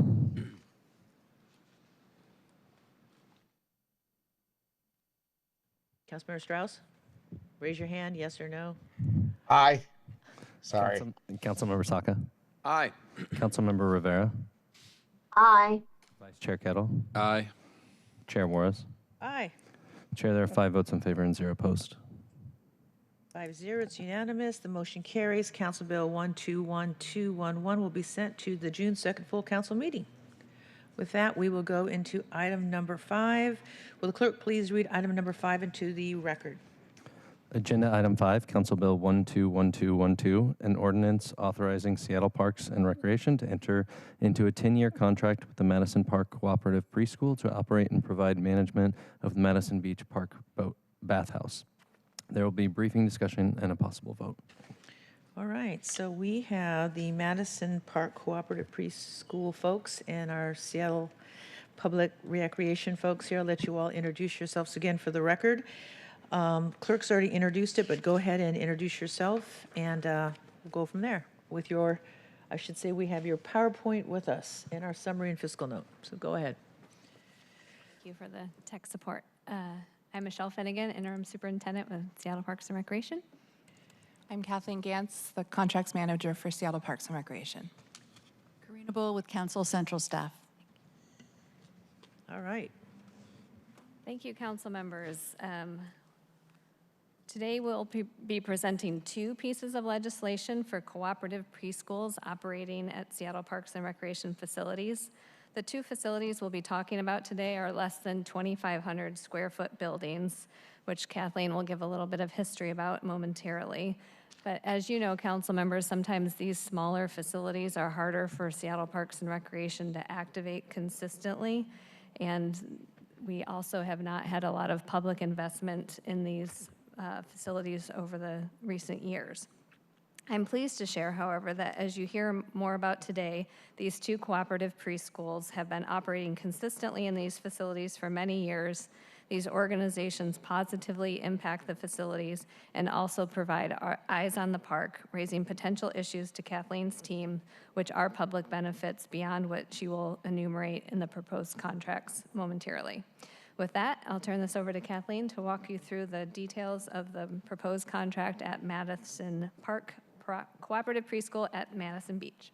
It's a tongue twister. I should add that we have your 69-page operation and use contract with us as well, with your PowerPoint. So thank you for distilling this into this. I appreciate that. They got much longer when they had to be double spaced.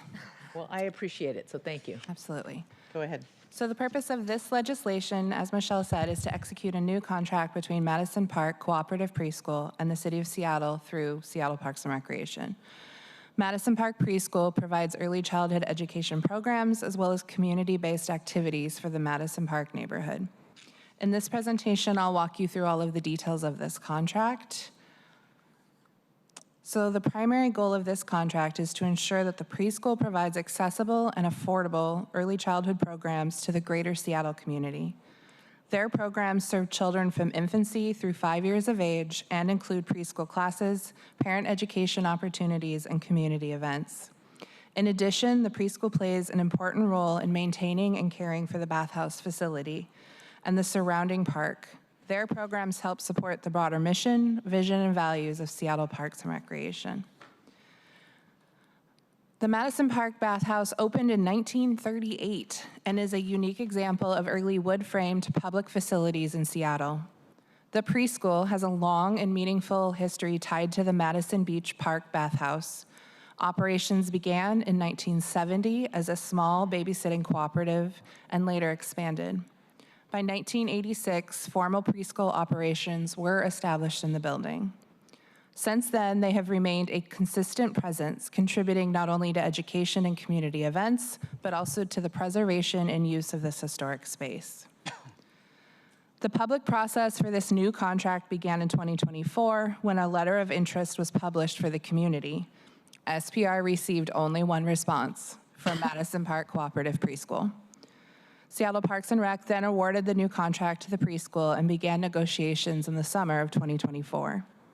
Throughout this process, the preschool has continued offering its programs through their previous contract. Currently, they are serving approximately 130 children and families in their programs.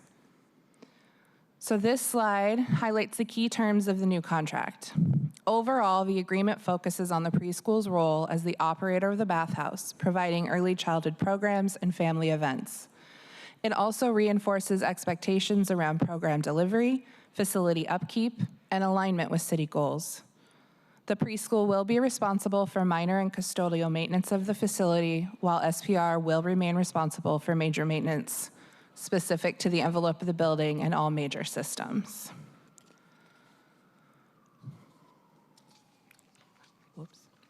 The new contract outlines how resources are managed to keep programs affordable while maintaining the facility. The table on this slide shows the use fees and required public benefits as outlined in the contract. Please note that the use fee is the cash payment SPR will receive for the operations. We'll touch on public benefit on the next slide. With regular increases every 2 years, we are able to focus on balancing affordability for families with the sustainability of the program in the building. We want to ensure the preschool programs remain financially accessible while being stewards of this public facility. Can I stop you for 1 second? Can you go back to page 7 real fast? Me and my chief of staff, Kelly, were going back and forth on these numbers to make sure we understood them. So is the 274,800, is that the total for, it says 2-year total? That's the 10-year term total. That's the 10-year, yeah, okay. That's what I thought. It's the, okay, so you do the 2-year until you get to the very end, and then after 10 years, this would be the public benefit total, $274,800. That's the total. Cash and public benefit. For 10 years? Correct. For 30 kids? 130. 130 kids. Or more. Okay. As the years expand. Okay. That's what we were trying to figure out on the care side, and then what it would be at the end of 10 years. So this is the number after 10 years. Correct. Instead of doing CPI, which is unknowing and hard for them to plan for, we did this kind of increase so that they know exactly what to expect. Okay, because I was looking at, okay, so then, all right, so when we get to page 8, then I'll let you get through 8 because there's a few questions that we had on that one as well. Okay. So public benefits are an important element to many of SPR's facility contracts. They allow nonprofit organizations to pay a portion of the use fee by providing services and resources to the community and through capital improvement to the facility. Annually, groups provide a public benefit plan for the coming year and then a report for the prior year. The reports monetize the public benefits provided to ensure that they reach the required amount that is identified in their contract. The amount required for Madison Park starts at $9,600 annually and is adjusted every 2 years, as was shown on the previous slide. The contracts team within SPR reads, reviews, and works with our contractors to ensure that they meet the required amount and provide true public benefits that meet the needs of the community served. In the contract, the preschool has put together a plan that includes items they may provide in any given year. This is a menu of sorts that allows them to build the annual plans from this contract.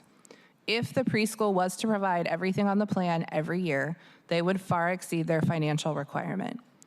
The contracts team has worked closely with the preschool to develop the plan in the contract to ensure that they can meet the financial requirements of the contract and the needs of the community they serve. So Madison Park Cooperative Preschool provides numerous public benefits. Annually, the preschool has provided $15,000 in scholarships to children and families to ensure that preschool and their programming is obtainable, and they plan to continue to provide scholarships at this level as needed. They serve families from all over the greater Seattle area, including Madison Park, Capitol Hill, the Central District, and the Rainier Valley. In addition to preschool, they provide free community events and parent education for both their enrolled families and the greater Seattle community, while also partnering with co-op preschools such as Victory Heights, Rainier Valley, and White Center, and the nonprofits Friends of the Children Seattle and Refugee Women's Alliance. In support of their partners, they also hold drives to provide school supplies, clothing, and basic needs for underserved children and families participating in these preschools and nonprofit programs. If they were to provide all proposed activities in 1 year, they would have over $40,000 in public benefit. As funds allow, the preschool also plans to provide capital improvements to the bathhouse, which may include painting and replacing flooring and cabinetry. Their first focus remains on the children and families they serve, but when possible, they want to support the greater community in helping to maintain the facility and creating a welcoming environment for all who use the park. And finally, the preschool ensures continued care and use of a historic public facility, keeping it active and accessible to the community. Having eyes on the facility and surrounding park contributes further to the public benefits in this contract. So the question I had, and I think you answered it, so for 2025, I was looking at, I can't remember what page of the contract, maybe 65, I can't remember. So there's $15,000, 8-quarter scholarships that add up to $15,000? That's the annual amount. So they have 4 quarters, fall, winter, summer, spring. I did that out of order. And within that full year, they have provided $15,000. That's their current amount. Okay, and thank you for following this. When we get to Victory Heights, I see that you follow the same format, so thank you for that. Yes. All right. With that, are there any questions from my colleagues regarding the Madison Beach Park Bathhouse Cooperative Preschool? And again, thank you for the summary and fiscal note and the PowerPoint and the operation and use contract. What? Oh, Council President. Hello. Hello. Do you have a question? No, I just came for a quick comment because I know the agenda item is packed. Thank you for having this on your agenda. Thank for Seattle Parks Department for sending this down, just in support of the preschool, and it's a really big asset to the community. I know a lot of people that send their children there, and just really grateful that this is on the docket, and just wanted to just lend my support to my colleagues that this is really important to our community. So thank you. Also, you're representing D3. Correct. And this is in D3. This is correct. This is our neighborhood. Thank you. Thank you, Council President. Are there any other questions, comments? Okay, I'm not seeing any. Oh, I'm sorry. Go ahead, Councilman Kettle. Thank you, Chair. I just wanted to say thank you for the briefing. And as someone, as I've mentioned before, who came into this job from being a stay-at-home dad, I really appreciate the service. And I'm a little bit jealous in terms of in the briefing, like on slide 5. Thank you for the numbers. It looks to be a fantastic, and a little bit jealous about how nice a space that is for the children, and it's fantastic. And I do like the point about activating the area. I think that's really important. And so anyways, I just wanted to remark on that. So thank you for the presentation. Yeah. So 1958 they've been around. 38. Well, the history is history, and it's a little convoluted, so that's what we know. Okay, sorry. In 70s, I don't remember the 70s. I wasn't born, so. All right, Not seeing any other questions, I move that the committee recommend passage of Council Bill 121212. Is there a second? Second. Thank you. It's been moved and seconded to recommend passage of the bill. Any further comments? And we'll also want to thank Council President Hollingsworth for joining us. Will the clerk please call the roll on the recommendation of the passage of the bill? Councilmember Strauss. Aye. Councilmember Saka. Aye. Councilmember Rivera. Vice Chair Kettle. Aye. Chair Juarez. Aye. Chair, there are 4 in favor and 0 opposed. Thank you. The motion carries, and Council Bill 121212 will be sent to the June 2nd full City Council meeting. Thank you very much. And thank you guys for showing up at public comment and doing the jazz hands. That's really, really nice, instead of screaming at us, so I appreciate that. All right, we will now move to our next item of business, which is item number 6. Mr. Clerk, Mr. Clerk, can you please read item number 6 into the record? Agenda item 6, Council Bill 121213, an ordinance authorizing Seattle Parks and Recreation to enter into a 10-year contract with Victory Heights Cooperative Preschool to operate and provide management of the Victory Heights Shelter House. There will be briefing discussion and possible vote. We have the same folks? Paul, help. We seem to not be seeing the Victory Heights. I thought I was going to be able to do it. Yes, let's hear for Victory Heights D5. Yes. Exactly. Different And I, place. again, thank you for the format and doing it exactly the same. And I think Michelle probably has something to do with this because she knows how I feel about chronologies and page numbers and attaching the contract and the summary and fiscal note. Goodbye, Council President. Big page numbers so that I can see them too. So yes. Our second presentation today is similar to the first, but with a different facility in D5 and a different contractor. So I'll let Kathleen walk you through our Victory Heights Shelter House agreement. So while these are both cooperative preschools in our facilities, they are unique operations and programs. So I just want to bring that to everyone's attention. They do also provide early childhood programs, including preschool and community events, and I'll walk you through the details of this contract. So the primary goal of this contract is to ensure that Victory Heights Preschool provides affordable early childhood programs for children and families in the Victory Heights neighborhood and surrounding Seattle community. Their programs serve children from infancy through age 5. So in addition to the preschool, they offer free community events, which are open to the public, supporting community engagement and providing fun and free opportunities. They also play an important role in maintaining and caring for the shelter house facility and the surrounding park, and their programs also help support the broader mission, vision, and values of Seattle Parks and Recreation. The Victory Heights Shelter House was constructed in 1938 when the area was still part of unincorporated King County. In the 1950s, a preschool began operating out of the facility, providing programs to the community. In 1954, the property was acquired by Seattle Parks and Recreation, and since at least 1988, Victory Heights Cooperative Preschool has held a formal contract with the city to operate in the shelter house. This long history highlights both the stability of the program and its importance to the community. The public process began in 2024 when we issued a letter of interest. SPR received, again, only one response from Victory Heights Cooperative Preschool. Following the completion of this process, we awarded the contract to the preschool and began negotiations in the summer of 2024. And they have also been continuing their programs through their previous contract. And currently they are serving 42 students in their program. So this slide highlights the key terms of the new contract.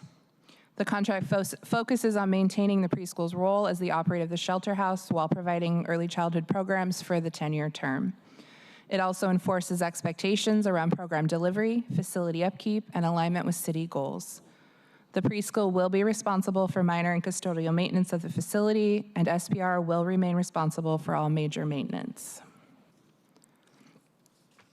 The new contract outlines how resources are managed to keep programs affordable while maintaining the facility. The table on this slide shows the use fees and required public benefits as outlined in the contract. And again, the use fee is our cash payment.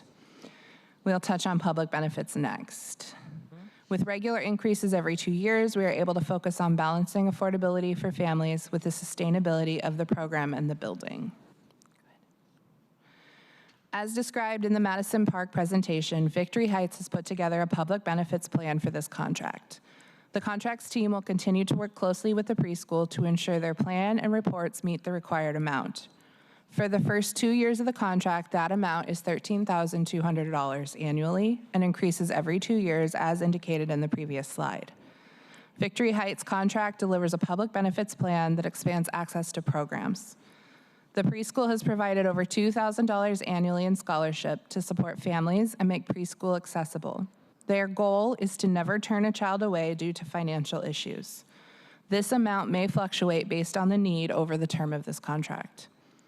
They also provide free community events open to the public, creating a stronger sense of neighborhood and community. The estimate is that they will provide approximately $12,000 in free community events annually. Ongoing stewardship of the Victory Heights Shelter House and Park are important to the preschool. This includes volunteer activities in the park and capital improvement to the facility as finances allow. Volunteer hours are monetized with an hourly rate provided by the independent sector's annual report and are an important part of the public benefits for the preschool. And finally, having eyes on the facility and surrounding park contributes further to the public benefits in this contract. So let me ask you this, just so I'm clear, and I think we asked you this on page 8, scholarships awarded annually, page 59 of your contract for 2025, 22 students? Correct. This is a little different. So Victory Heights taps into the PAC scholarships, which come through the co-op overarching through North Seattle. And so they're offsetting what these other scholarships aren't able to provide. Okay. And so so it's a missing piece. They don't count that in their public benefits because they're not paying that. Mm-hmm. So that's why their number looks low, but in fact they have a large number of scholarship students. And that's it. And I want to thank our Chief of Staff, Kelly, who figured all that out for me when we were going through this. Correct. We had that discussion this morning. Okay, good. Thank you so much for answering those questions. That was just the clarification we needed on the public benefit piece. So thank you. Absolutely. Okay. Is there anything else you want to add before I ask my colleagues if they have any questions? I'm happy to take those questions. Any questions, colleagues?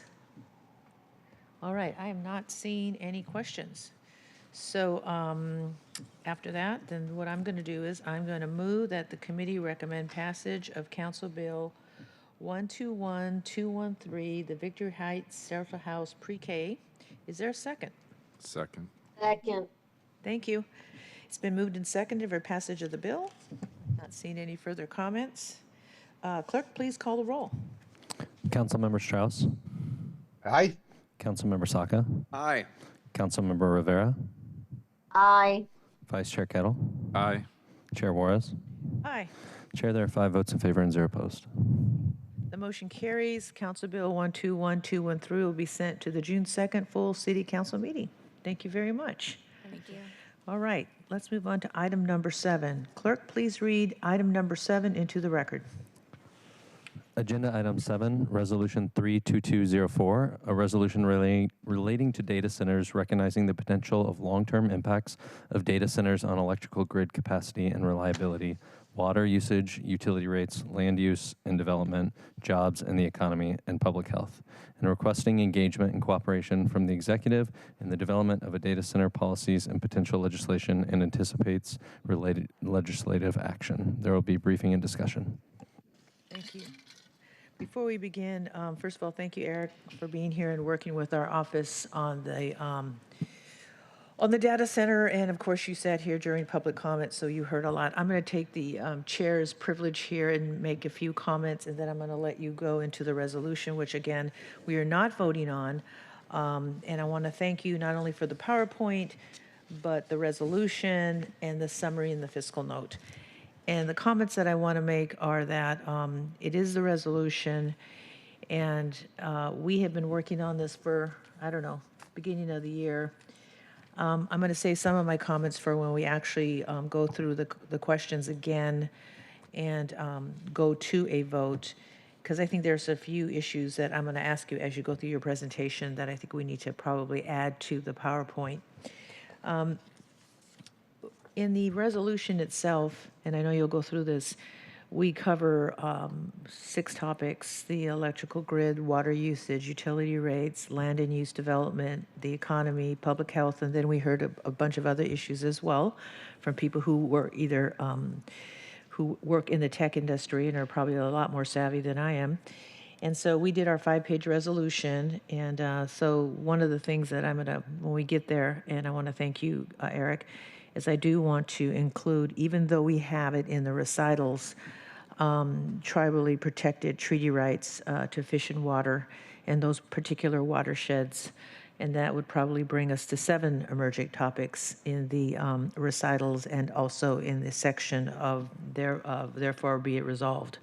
So with that, I'm going to let you go ahead and walk us through this, and then I know that my colleagues have questions for you.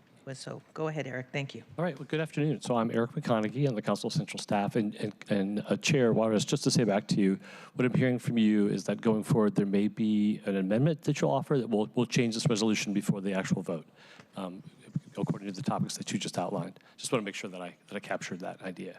Thank you. To just kind of reorient us to the resolution before us, there is, of course, the data center moratorium. Folks have talked to that today. That is different in this resolution, but they were drafted cognizant of each other, in tandem with each other, and one leads to the other. The data center resolution in front of you would recognize the potential for the proliferation of data centers to significantly impact Seattle in the absence of appropriate policy and regulation. And in the face of that very real impact that Council is perceiving, it would set up it would request with the executive, with the mayor and all the departments, engagement and cooperation in the development of data center policies and potential legislation to govern data centers. And it also anticipates relative legislative action, and that being the moratorium that we've talked about. And we expect this summer from Seattle City Light a new rate that would govern, that would be for a rate class for data centers, and the resolution calls that out. So that's the kind of high level, and now I'll step through the presentation. So just to describe how data centers are defined in the resolution, these are facilities primarily for housing, operating, or co-locating computer and communications equipment. They handle, store, manage, process, and back up all kinds of digital data, and then all the associated infrastructure that's necessary for those systems to cool them, back them up, and provide battery storage. Just as you mentioned, Chair Juarez, there's a number of items that are called out as potential kinds of long-term impacts, namely the electrical grid capacity and reliability, water usage, utility rates, land use and development, jobs in the economy, and public health. And we just heard you mention talking about impacts to tribes, tribal rights that are a part of this whole picture. Yeah, probably treaty protected fishing rights for salmon and water, which would require some consultation. Will require consultation, but we can talk more about that. So thank you. Thank you. And to be clear, this is a little different than the moratorium. It is a higher level, something like the work that would be a part of the moratorium work plan, in fact, sort of tucks into the notions that are in this resolution. And so it is about developing guiding policies for potential legislation. For example, the kinds of things that may impact land use that would guide decisions on city light rates, that could potentially guide budget appropriations, and also department actions, how the city would spend its own money to work with and use data centers, but also how to monitor these sorts of things going forward. The resolution does not lay out that work plan, but it does call for those kinds of actions to coordinate. And the goal is to reduce or mitigate deleterious effects, to hold data center investors and operators accountable for the costs and effects of their operations.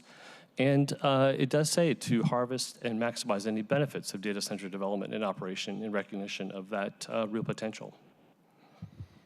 And I mentioned the anticipated legislation, so this slide is just to keep us honest about that. And with that, we are to the questions slide. And hopefully I didn't rattle through that too quickly. No. Happy to go back and cover any of those topics again, answer any questions. There's two things I want to say, then I'm going to open it up to my colleagues. I thought I flagged it in the resolution, but didn't we put language in here in working with the executive? But I thought that we had language in here to work closely with the executive on these type of data centers and potential policy and et cetera. What page is that on the resolution?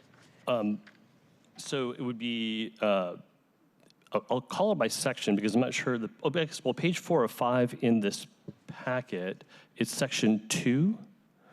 And I could read it verbatim if you like. Okay, I see it now. Yeah, it says, in recognition of the potential impacts of data centers and as elected stewards of health, safety, environment, and general welfare for the people of Seattle, City of Seattle, Council requests the cooperation of the executive across city departments in the timely development of policies to guide potential legislation, budget appropriations, and department actions. And then it goes on to talk about the things that I mentioned with regard to data centers. Right, and you're right. And what I did is I had flagged it in the summary and fiscal note on page 1. So that's where I have cooperation with the executive. And thank you for taking that language and putting it right into the resolution that obviously we intend to work with the Land Use Committee, obviously on the legislative branch, but also work with the executive branch, Seattle City Light, all the city family, to know what we know and what we don't know, and then forward looking. And then the other issue, well, then I'm gonna open it up to my colleagues because I know they have questions and I'll do some follow up. So with that, colleagues, Councilmember Kettle, did you have? Yes, you do have your hand up. There, I'm right here. You don't have to do that. You can just have it. Go ahead, Councilmember Kettle. Thank you, Vice Chair. Yes, Vice Chair. Thank you, Chair Juarez, and thank you, Mr. McConaughey, for the presentation and for this opportunity to address this. I think it's super important for us as a city to take a stand, to understand what are the considerations, and for us to have our voice and to lead, to echo the voices of the community across the board here in Seattle, to include all the public commenters, of which I think we have 2. Thank you for being here. And it's super important that we do so. And one of the things I think that we also need to do is get to the points, some of which were raised today, and highlight also specifically the data centers such as the hyperscale, which is a term that was used today, large scale, and then there was also AI data centers, which AI is in this sense another version of large or hyperscale because of the requirements of the AI piece to this. And really important to understand the impacts, first and foremost, on Seattle City Light, to the points raised in your briefing in terms of electrical power and the ability to really, balance the needs, the rates, but also, what we can do, and also mindful of where we're going to be in the future related to Seattle City Light. There's a lot of different pressures on City Light in terms of, transmission, but also the generation, where we get it from, the market, as it relates to Bonneville and others. And so it's very complicated, bottom line. So we need to understand these pieces. And I think it's really important to kind of step through these elements related to Seattle City Light, but also Seattle Public Utilities. This goes to the question or points made, I'm noting in the earlier public comment and in what I've seen and read in other locations is the water impacts. And on this point, by the way, related to water, I think it's really important that Chair Juarez has brought up the tribal governments, because we tend to kind of forget, Chair, and we shouldn't forget, because we are not the only players in this. And so this also separately highlights the need to to understand who the stakeholders are in this, because there are a large number of different stakeholders. And part of this too is, in terms of that, is other levels of government, because the system is not, it's the Seattle City Light, but the system is much broader and wider than the jurisdiction of the city of Seattle. So the water pieces, for example, and and this then leads into, like, I'm using departments as my means to do this, but office sustainability and the environment, and parks and recreation, but particularly on OSEE, we just had a briefing on the Endangered Species Act Lands Deed Acceptance Ordinance. The water piece is huge on this, related to various species that are out there. And again, we have to walk through these pieces. But then there's also deal. As I noted earlier in the earlier agenda item, I came into this job from being a stay-at-home parent, still rather young, and I've seen this transition and this early childhood education piece. So on one hand, we passed the FEP levy, the education levy, and we look at what DEAL's trying to do in partnership with the school district. And on the flip side, we had two people, an older gentleman and a lady, I believe from Australia, I recognize the accent, speaking to this piece, which is really important in terms of what is happening to our young people. And again, as a parent of a relatively young child, I see this on a direct basis. But also, there's also OED, in terms of economic development, and I also thrown in OIR because of the tribal governments piece. But we also need to work with the county and the state as well.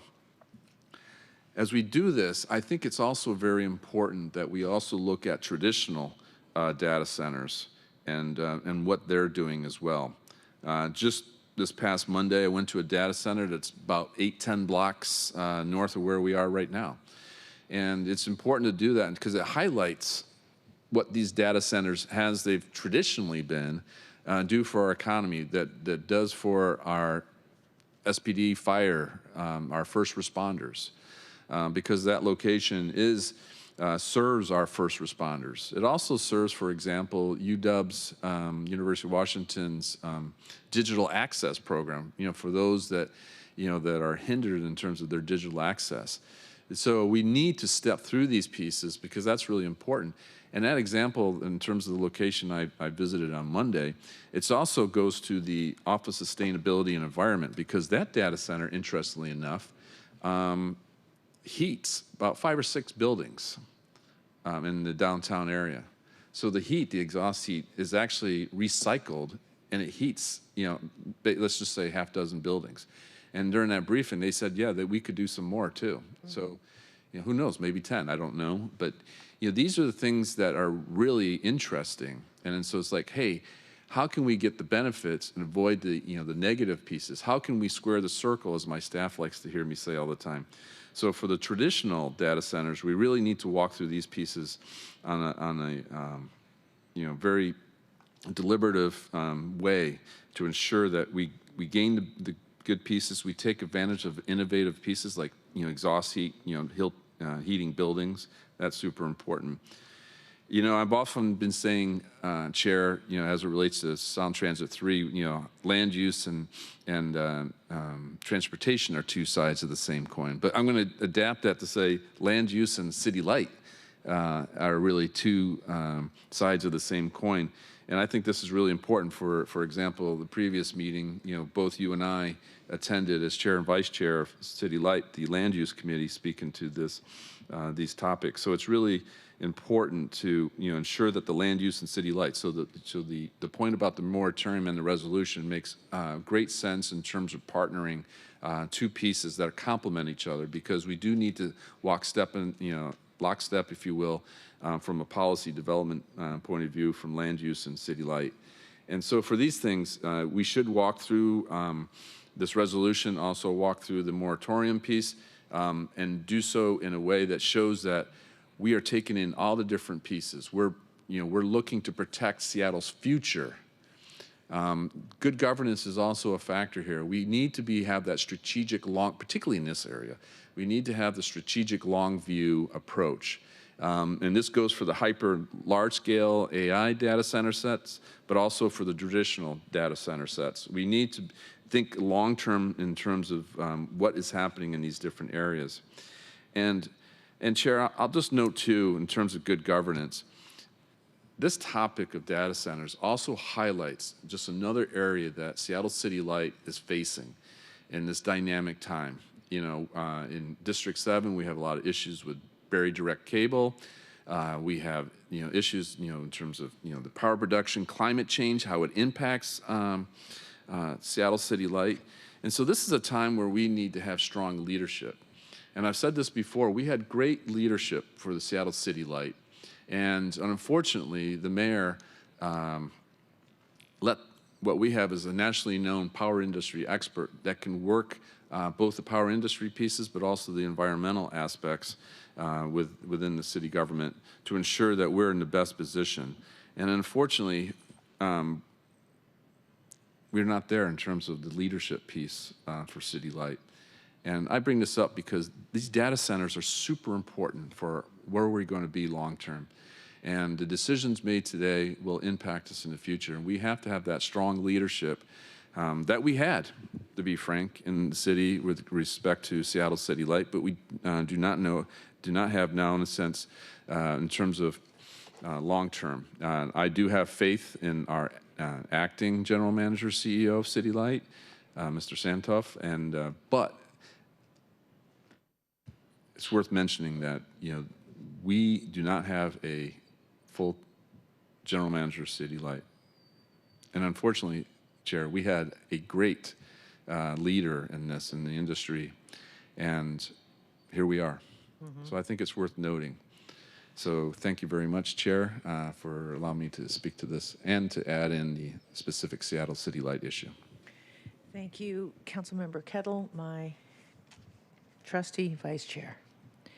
So I have a few comments if there's anything else to kind of take us out. Yeah, Councilmember Strauss.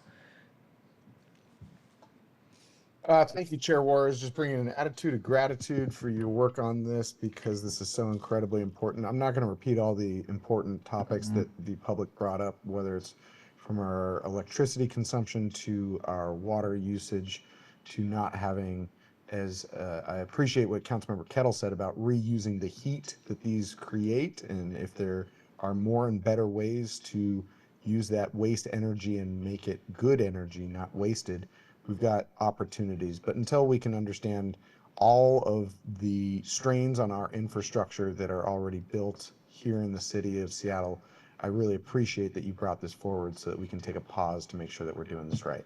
Just didn't want to, I'm not going to spend the next 20 minutes repeating everything that public commenters said, just saying thank you.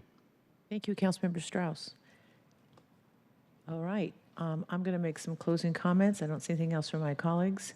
And first of all, Eric, thank you. I know that you've been putting up with me since January, me sending you links and websites, and have you read that? Have you done this? So I have some comments that we had put together, and I just want to read them into the record, and I may repeat some of these at our, is it our June 3rd meeting? At our June 3rd meeting as well. And just today we had 30 odd people at public comment, and I took copious notes, and of course you didn't hear anyone say yes, yay, let's have data centers. Everybody is concerned, as well they should be. And let assure the public know that we are going to work hand in hand with the Land Use Committee so that our legislation, our resolution, our moratorium, Eric, that our language complements each other, that we share the same language, responsibilities and sensibilities and characters of Seattle, and that is reflected not only in the moratorium but in our resolution. So we brought this resolution, and we have been working with it with the council president as a result of the rapid increase of large data centers being built as they continue, and due to the boom in artificial intelligence, including what it's done to the global and national marketplaces, that people making money. These data centers are being built in a rush by organizations and companies that are only, as we believe, some of us believe, concerned with the race to extract resources, mainly water and space. Rapid data center development focuses on short-term gains while perhaps disregarding the well-being of communities they are being built in. And as I've said before, water and these other resources are a finite resource for all people. My office has been working along with other offices and other leaders, including tribal leadership, to learn more about these issues over the last year. We have attended events hosted by GeekWire, the National History Museum, and numerous webinars to understand not just the technology, but to know what we know right now and what we see coming. We have tracked 9 data center AIA bills during the state legislative session, with only one bill, Senate Bill 5984, that was passed. I should add, and I want to thank Paul, our clerk, Policy Paul, for attending the state AI work group that Governor Ferguson put together and coordinated, and Paul has been attending those meetings, and we will continue to work and attend those meetings and continue to learn more. I'm actually very happy to share this with you. We have Sophia Suarez in our office from, is she at CLE or UW? UW, where Paul went. She has been working with Paul, and we are going to be meeting with staff members from the Media Justice to learn about their work on the Superior Court case called Project Blue, No Desert Data Center in Pima County in the state of Arizona. And this is in Tucson, correct, Paul? Tucson. And we've been paying attention and reading their pleadings and sharing it with the chair of land use, Chairman Lynn. And so we're going to meet with the attorneys and the folks that have been leading a lot of the litigation and outlining in a more articulate way than me, and particularly in the court process, about data centers and what their concerns are and what their research has found. In our research, we have found that these data centers have the potential to significantly burden our community and impact the electrical grid by, number 1, forcing substantial capital improvements. Number 2, consuming large quantities of water resources. Number 3, occupying large amounts of commercial and industrial space. Number 4, impacting jobs and the economy through a boom and bust employment automation. Number 1, 2, 3, 4, 5, the effect of public health by producing noise, light, water, air pollution. And that doesn't even go into the whole issue of what it does to mental health. It doesn't go into what it does to labor, people losing their jobs, and all the other things that we've all been reading about that we're still learning about in real time. This resolution seeks and attempted to address the need for city departments to take a look at the long-term effects of data centers on the electrical grid, residential utility rates, land and water usage, economic development, the impact to treaty-protected fishing and water rights, and public health. We are a city of technology. This resolution is focused on responsible exploration of this new field for this and future generations. It is vital that we more completely understand the impact of data centers and hold data center developers accountable, also through costs, through binding community benefit agreements or contracts. We must make sure data centers and companies do not pay the costs and long-term effects and long-term effects onto our residents, our health, our resources, our rivers, our watersheds, our people, our communities. And so I did put those comments together for a while with with my team, who's been working very closely. Paul and I went to a GeekWire event where we learned a lot and brought central staff folks with us, which we appreciated. So I think we have some more information to include and add and to bolster our resolution and work with Councilmember Lynn, Chair of Land Use, on his moratorium, because I think a lot of this language dovetails and complements each other. So we're working hand in hand with the issues that were brought today, that we heard in public comment, and that I'm sure we will continue to learn more and hear more about, particularly after our meeting next week with the folks in Tucson, Arizona. All right. With that, let me get back here if there's anything else. I don't see anything else for the good of the order. Councilor Strauss has his hand up. Go ahead, Councilor Strauss. Yeah, sorry, me again. The president, as you said verbally, and I heard you say, the city light easement parcel bills were presented in the opposite order in which we voted, but I did not conform that to my voting habit. So I'm just stating for the record, I abstained on the incorrect bill. I'm also not going to ask us to re-vote on those because it doesn't matter enough. I thought you did, but I didn't want to say anything because it got flipped. You're always good at telling me when I'm wrong. Yes, I know that, but I didn't was want to do it another on good TV in front opportunity. of God and everybody, but Well, I you know. remember our discussion on the abstention. I thought he was abstaining on the other one, but okay. So you're good for where So- we're at right now, because it's going to go to full council. Yeah, I will take it up at full council, just asking presenters to make sure that they're doing it. It doesn't matter. Thank you so much. Thank you, Councilmember Strauss. And I would also add and would invite any committee members on the resolution if they could let us know ahead of time if they would like to add their name as a co-sponsor. Oh, Council President, I'd love to add my name as a co-sponsor. Great. Let's add Councilmember Strauss as a co-sponsor to our resolution that will continue to work with Eric and central staff. And so with that, is there anything else to come to our committee for the good of the order?